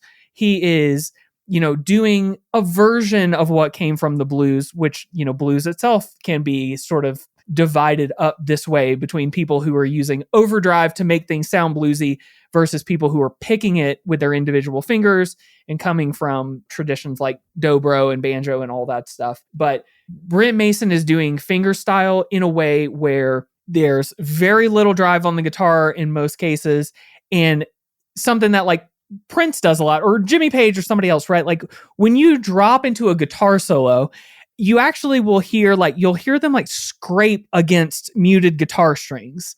Like you hear this a lot more than you would think that you do. And it's like a really common move to add some like rhythmic, interesting bits to solos and other parts like that. And like, again, what Brent Mason is doing is totally different. He is playing in a sonic vacuum, and like every little note that he touches is supposed to be heard. And when he stops, he stops. And there's not a lot of like the guitar producing extra noise or sound effect.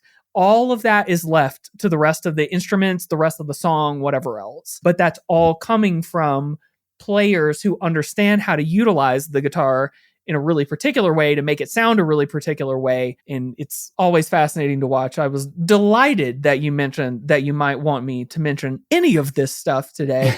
Like, tight. I've been sitting on this for I don't know how many years now. So awesome. Guitar can be daunting, like especially if you don't play, to find a lane that you find interesting. There's all sorts of rabbit holes. Like, okay, am I going to be a person that's into cheap guitars, like the Jack White? It might get loud. Yep.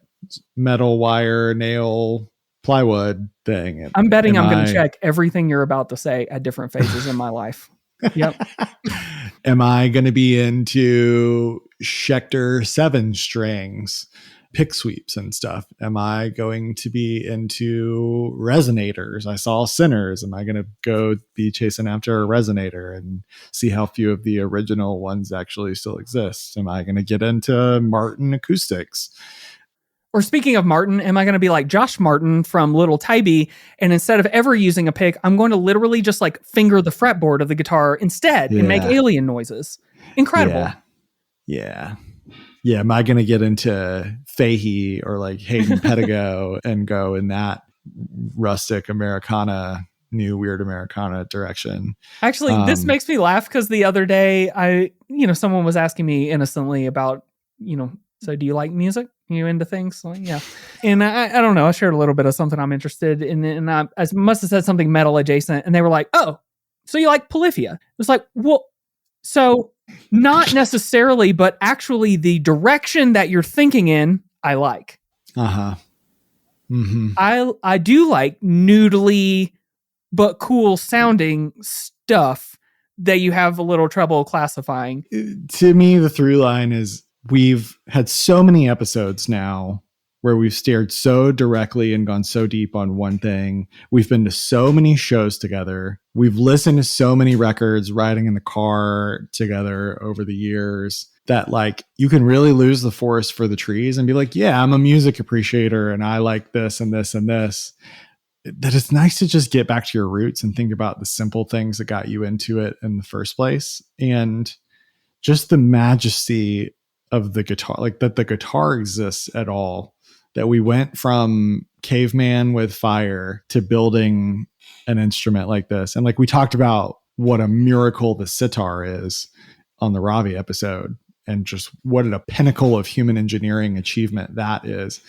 But like a 6-string guitar and just what it allows, what it unlocks in human expression is, people make that their life's work to study that in practice and in theory. But if you're down on the world and if you're down on music in general, I would urge you desperately with a yearning from the bottom of my feet to just not take the miracle of guitar for granted. Like guitars are so sick and there's such a specific thing happening with guitar all over this record because of Brent Mason. And I didn't think we'd emphasize guitar as much as we do. I almost feel like we make a conscious effort lately, for a long time lately in the podcast, to not overemphasize it, because we're guitar dudes from get in a room with guitars and amps bands. And obviously we love that shit. And maybe not everyone else does. So like we've been challenging ourselves to go out more and more, but nothing beats a guitar in a room in front of your face, man. It's magic for a reason. And people have been doing it for 100 years that way, making it louder and playing it as well as they can. Let's talk about Neon Moon. Let's just take a few minutes. Like we've said best song ever, but I want to know why the Telly is so special. Why, in your estimation, Cliff, is this song so magical and evocative? What do you hear when you listen to it? Watch your broken dreams dance in and out of the beams of a neon moon is the best sentence that's ever been written. Yeah. So that's part of it.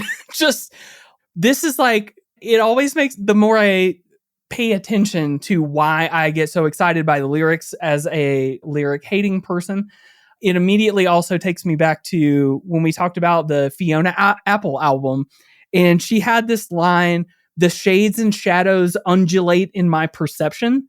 And it was like, what the fuck are you thinking? And how did that work that way?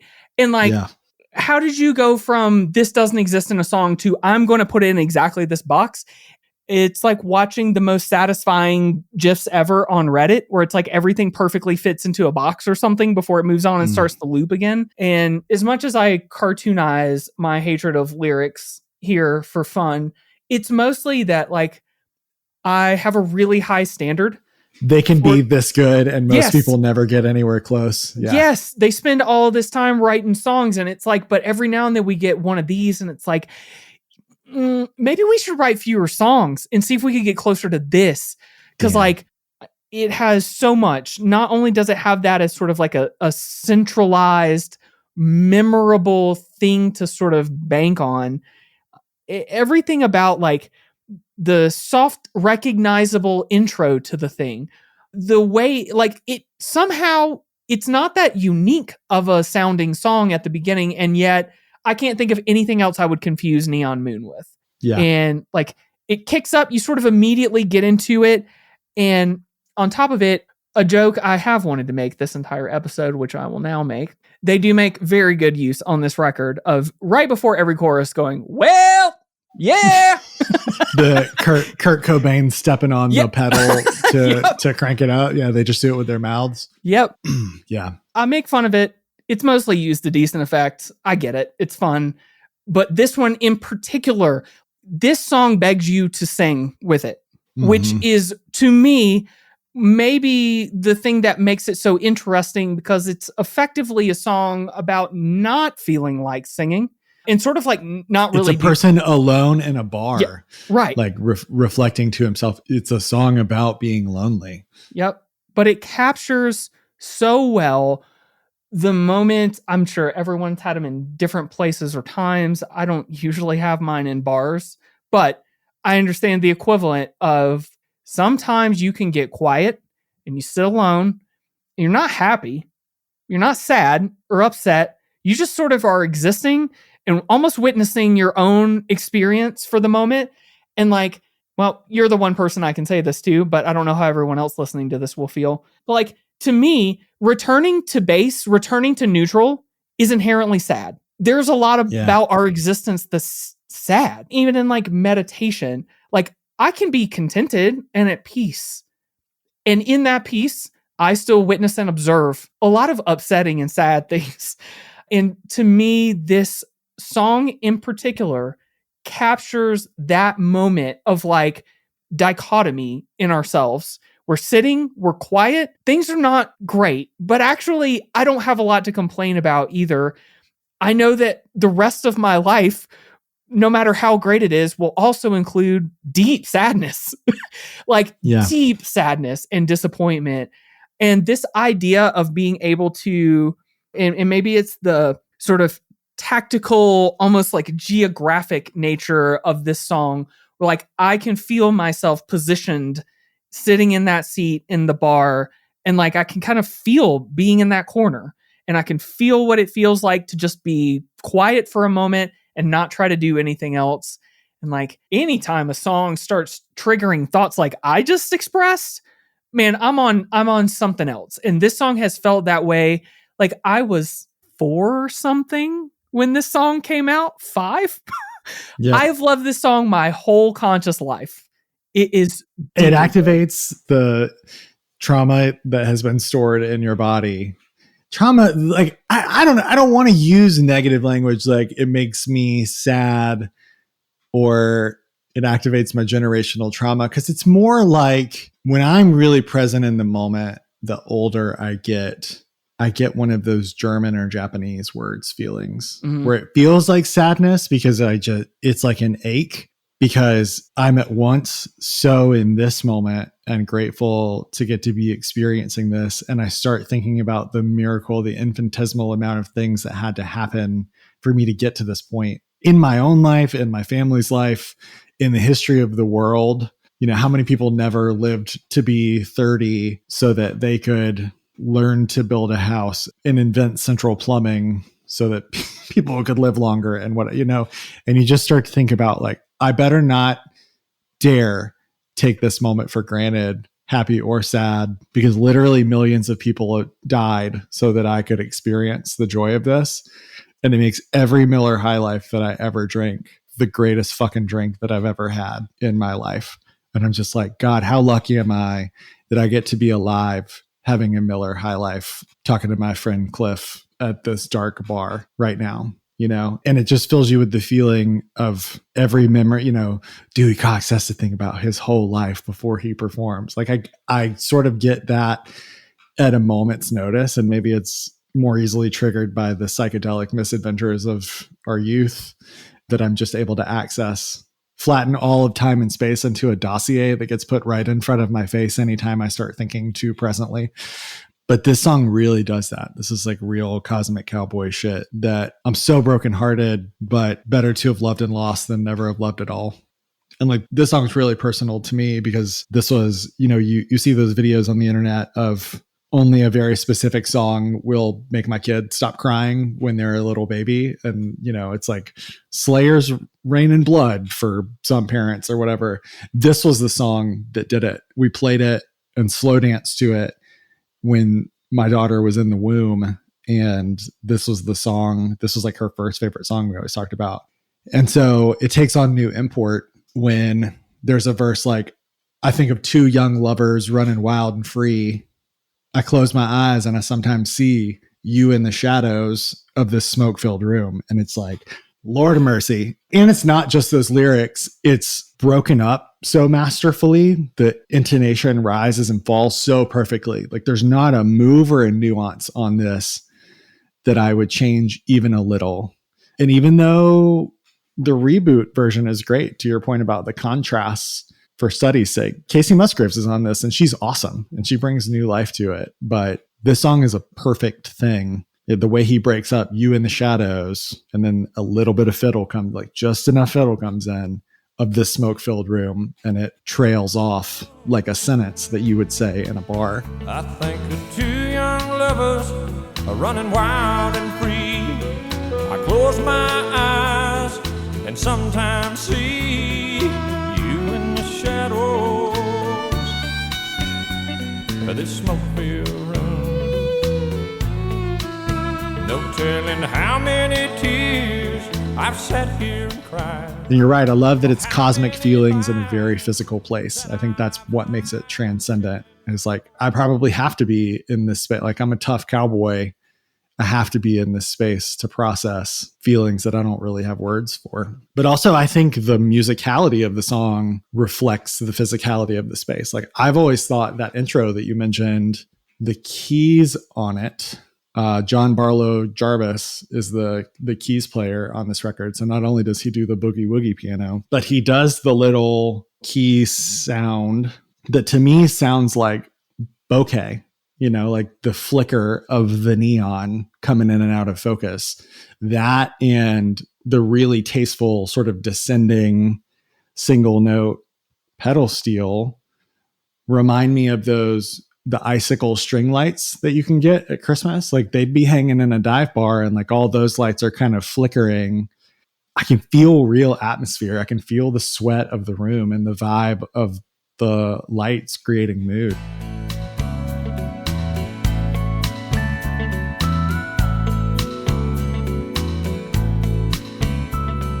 the sun goes down. It just seems like I'm applying intent where there may or may not have been, but it just seems like the vibe of the instrumental that they had and the subject matter of the lyrics were all really meant to work together. Whereas in some cases, it's just like, we got a cool vibe, let's maybe do this kind of thing. And it's just kind of like grip and rip. I don't know, man. This is just it's a perfect magic thing. Totally. I'm so glad you mentioned the part about the fiddle in the verses, because I would submit that what the fiddle is doing is a complementary almost. Now I am going to do conjecture for just this one time. It's going to be cool, but this is how I think about it. And I think musically this can make sense in the same way that jazz can be improvised and then maybe explained in reverse. The fiddle is occupying an emotional space that this person in the song is not comfortable expressing. They are sitting still, like maintaining, to your point, like everything is sort of pitch perfect. The tonality is exactly right. It's a very like balanced feeling delivery of all of these lyrics, and builds in an appropriate way towards the end, but in sort of like almost a despairing way. And that fiddle, so many times in the verses, is like occupying a slightly different mentality musically in response to what's being said. Like this song is so good. 10 times through for a million different reasons. Are there other songs? Do you have a short list of perfect songs in your mind like this? They're like, I don't care who you are, every human alive should hear this. Not at the ready. The only other one that I can think of is Atlas by Etta James. Yeah. So that's an exercise that you can do, shifting gears into like, where do we go from here? Think about perfect songs. And it's very subjective, obviously, but given those two, I'm sure the easiest path to get there is to think about somebody saying something beautiful and timeless and hope inducing about love. Yep, man. Maybe I'd add Sleepwalk by Santo and Johnny, and I'd put it in a different category than like best song. Like your Polyphia aside is a good one, because I think there's a lot of people that would go into the like, what's a perfectly constructed song, technically speaking. I think what I'm getting at with Neon Moon and Wide Open Wound by Nails. Oh my God. Yes. Yeah. I will continue along this thought idea now that you've planted the seed, but I would immediately add Good Vibrations. Oh yeah. As just like one that's like, oh. Definitely a Beach Boys song. I would probably do Wouldn't It Be Nice before I would do Good Vibrations. Sure. Because Pet Sounds just feels like Brian Wilson at his peak. Rest in peace, Brian Wilson. Yeah. My God, what another oceanic talent. Yeah, Good Vibrations is a really good one. But again, Beach Boys and Brooks and Dunn, there's a spiritual connection, I want to say, between the two of it's hard to make it look as easy as they did. And there's a deceptive amount of mastery and complexity in arrangement and performance in those as well. And you're almost mad at them for making it as easy as they did, because they flatten it into the vibe, where one is a honky tonk and the other is the beaches of California. But that, again, appreciate all the trillions of cosmic things that had to happen for somebody to be formed into a human body and consciousness that allowed them to be an artist that transmuted so much feeling and distilling it into a 3 or 4 minute thing. It's like, fuck, man, we don't deserve artists. Nope. You too can get emotionally overwhelmed by every piece of music you listen to if you only follow us. It's great. I'm sorry. Because you talked about U2 at the beginning of the episode, I thought you were saying the band U2 can get overwhelmed. Yeah, I know they can. So to lighten the load of where to go next, I do like the direction we were just heading, although it feels like that conversation is for like a 6-hour live stream that we have in our future in some sort of like mystery science theater-esque situation. So instead of starting with perfect songs that capitalize on the existence of the human experience down one level, how can we connect with the people that I specifically tried to like point at a few times through this episode? You know Brooks and Dunn. Maybe you even know this record. Maybe you like this record a lot. Okay? You're still into country. That is like a thing that you're into. You enjoy being a part of country. The people around you listen to country. Cool. Okay. You're going to have to like the hits to some degree, but let's give these folks some ideas that they may not have had lately about how to like, okay, if that's going to be the center point of your palette, let's at least try to get you spread out a little bit from there. I've got some ideas, but I'm curious if you have places to start already. Yeah, your prompt is better than the general stuff I think I was going to try to say. So I want to hear yours first, and let's see what it leads to. Okay. I've got a few different ideas about where you could take it. So one is, if you don't feel intimately familiar with early 90s country in the way that we've expressed that even we are, maybe you are just a different age, or your family did not listen to any of that, or whatever. Cool. I'm telling you, you need to go back and discover the joy that was all of this stuff exploding. So, I mean, we mentioned a few things around this exact time frame. So, like, if you want to sort of explore it almost historically and watch people turn the corner, we mentioned Diamond Rio's Meet in the Middle, this record, and then like Alan Jackson and like Don't Rock the Jukebox and all that. Even as we were talking, and you mentioned Alan Jackson earlier, and you mentioned Don't Rock the Jukebox on top of a lot of other songs, it still cracked me up because at this moment in time, lyrically, country artists were being like, we are country, not rock and roll. Even inside of that Alan Jackson song, it is literally a song about please play George Jones, not the Rolling Stones. It was a intended cultural shift that people were making, but I will just slice this little bit off. It wasn't condescending towards people who weren't country. It wasn't like I'm this and you aren't. It's we can be this if you want. We can boot scoot boogie and watermelon crawl and whatever else it is that we want to do. So shoot the jukebox. Yes. But not because we hate the stuff that's not on there, just because we're sad about our woman situation. Uh-huh. And so just a couple of things I would mention then to that end around a similar time frame, and please, people who, in my opinion, take you in some different directions. I mean, we mentioned Garth Brooks. I mean, there's a whole bunch of people you could sort of go in through the popularity charts to get to, but two underappreciated Friends in Low Places. Yeah. Might not be a perfect song, but definitely a song I wish I'd written. Some deep Cliff lore. I am in a Garth Brooks live concert video from the early 90s. I am in it. What? I am in it. The camera goes to me. I am in it. It's fantastic. Do you own it on physical media? Yeah, my folks do. Yeah. Yeah. Okay. Because they didn't know until they saw it. I'm going to need you to find that and either rip the video or send me a still. So I've officially you and I are in a music video together, but yes. nothing on the scale of a Garth Brooks live concert film. Yep. All right. Well, we'll see if we can hunt down Babe Cliff. So Incredible. Don't ever tell me you're not country again. You're automatically more country than me being in a Garth Brooks thing. I cannot debate. I used to soothe myself to Steve Warner's Linda. So you can't take it away from me. I mean, you used to wear sleeveless shirts and drive a Camaro or whatever. Uh-huh. You smoked Maverick 100s. All of these things are literally true about me. You are deep in your heart one of the redneckest motherfuckers I know. Truly. Yes. This is why I say that I'm not now so loudly. That makes sense. Then let me pull whatever credibility I have from when I was a child. There are two different directions I'd tell you to go in that are just not necessarily the most popular artists for fun reasons. One, I think Kyle, me and you have talked about him before, Dwight Yoakam. Go fucking check out Dwight Yoakam. Oh my God, yes.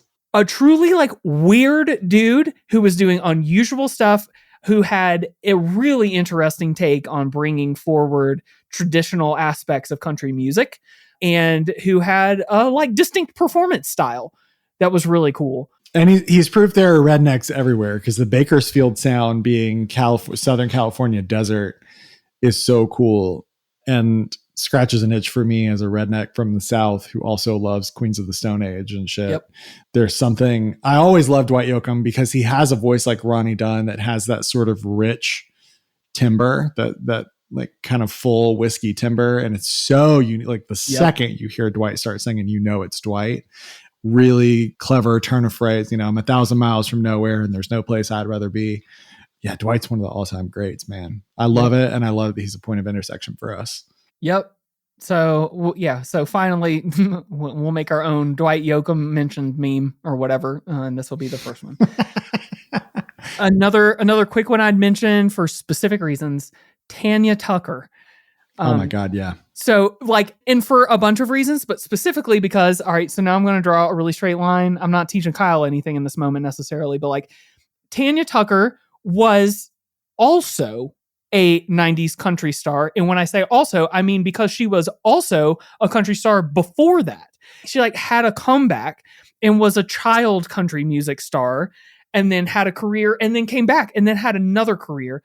Her stuff is cool, but specifically she is very literally a person who identified as a 70s country outlaw who then moved on to create modern country. And that is not a thing that we get to experience from a lot of people. We talk a lot about on the Sturgill episode about the connections to outlaw country, but Sturgill Simpson was not himself an outlaw from the 70s, whereas Right. Tanya Tucker literally was and can give you a really cool connection point to whatever, Waylon Jennings and everything else that you might want to get interested in that you should be required by law to know about to consider yourself a country fan. There's also deeper cut people that just kind of toiled away, it seems like, and never got quite as much of a due. When I think about the 90s, I also think about John Anderson, and I think about Keith Whitley. Certainly Keith Whitley being a huge influence on Sturgill. And I want to tread lightly invoking Sturgill here, especially with the direction that he's gone in, and he gets the savior tag. All the heaviness and intensity, the sort of smoldering thing that Sturgill has around country as an identity, none of that's here. Right. I love that we're focusing mostly on people that are fun. And I think what we're trying to get at is other people from that time period that evoke the simple beauty of life. Shania fucking Twain. Get in there. Shania fucking Twain. Man, I feel like a woman. Dun, dun, dun, dun, dun. Yeah, another example of singable melodies. I knew one of the early things that made me know that I loved Carolee and that she was my person was when she said, I have an idea for an all-girl hardcore band that dresses like cowgirls, and they do Man, I Feel Like a Woman, and Let's Go Girls is the pit call for the breakdown. Girl, what are you doing the rest of your life? It would go off. It would go off. Another one who's not aged well, so don't worry about that part. But Travis Tritt. Here's a quarter, call someone who cares, which now you have to have a whole technical explanation for a young person for what the fuck that even means. And I love that, but it's a song that works on its own. Also, Trouble. If you ever forget how to spell the word trouble, he's got one. I smell it.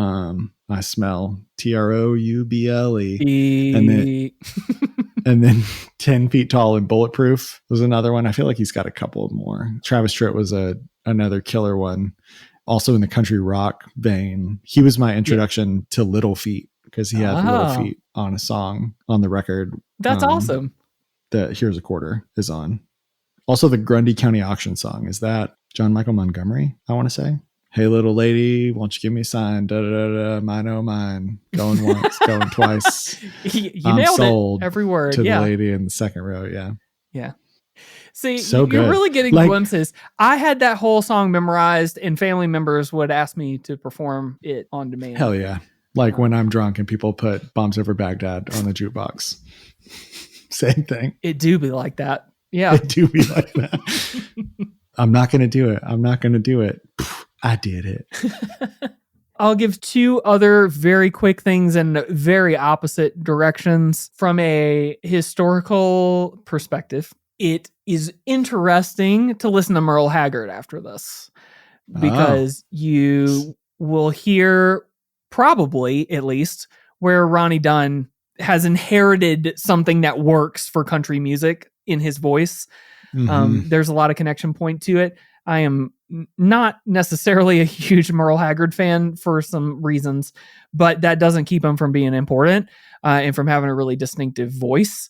that's, I think, interesting to listen to. And you can literally hear his voice through country music and through the decades in a totally different time frame, everything, but connected through the distinctive voices. Orville Peck is another place that you can go if you're ready to get fucking cool with your country, man. And I can tell you with certainty, an Orville Peck show is cool. Like, that's the closest thing I've gone to that's country in a while. And the vibes were pristine. I really enjoyed it. And it made no qualms, as he does, about being basically a modern form of honky tonk, which we get the added enjoyment of this being a South African person. So I don't know if Orville Peck and Elon cancel each other out at this point. Yeah. But the price of Orville Peck is Peter Thiel. I'm prepared to pay it. But to me, again, like, opposite Merle Haggard, going back and trying to trace the roots of the thing that went through this record, Orville Peck goes, way through this and on into, sort of other modern frontiers where people can find expressions of country Western music that goes back to that big tent thing that we talked about, that it feels like Brooks and Dunn does here. Country is not exclusively for people who fit this mold. It's for everybody. And in order to be able to do that, we're going to do all sorts of interesting things with country music to make this point to you and to get the right people in the room and all that stuff. And I think both of those are directions you can go in to stretch yourself a little wider than fucking Morgan Wallen, dude. Come on. You can do it. We can get you there. Morgan Wallen and Drake are becoming best friends, and that should tell you everything that you need to know. He's got Drake wearing a Canadian tuxedo. He's got that man wearing all denim. We're days away from Drake wearing the red hat. But to your point, on a positive note, Orville Peck live, his voice is literally breathtaking when he does a cappella stuff. You're like, that should not be possible. Man, he is so good, and he attracts so much positivity. And you're right, country at its best is a big tent, but not because you have to set your politics aside. I'm glad we're really, really deep into this show, this creative exercise as friends. And we've, established motifs and themes of conversation and things we reflect on before we got to something that was like so core to our essence as people. Cause like one of the core, most important things we've had to grapple with on this show is imperfect people making beautiful things. And the age-old art versus artist bit, and trying to grapple with it a little less theoretically and a little more practically than that hypothetical about Marvin Gaye or about Prince or people that are problematic, or do we cancel them, or what do we not like? That's here for artist and audience too. It's like, okay, I like Orville Peck's politics, but he might be kind of a piece of shit, or he might be annoying. He might be a bad texter. You know what I mean? Like one of the things that I love about country music is it's all there and you got to take it all. And everybody like you're all going to be in the same gas station going to the beach one day, and figuring out how to deal with it doesn't mean that you got to like it, that you don't get chippy with each other. Like you should still continue to confront the ugliness and the weirdness or whatever. But like we've all lost our one and only at some point. There's always room here for the lonely, and we've all been lonely. And I don't know, maybe the point in all this for me, as somebody who's always loved these songs and the art of country music, is everybody kind of sucks and you kind of suck too, but we're all stuck here together. Mm-hmm. So buy somebody a shot and talk your shit and figure it out. Boot scoot together. When all else fails, you can be like, you know what? I hate your guts, but let's go line dance for a minute first. Baby, meet me out back. We're going on a boogie.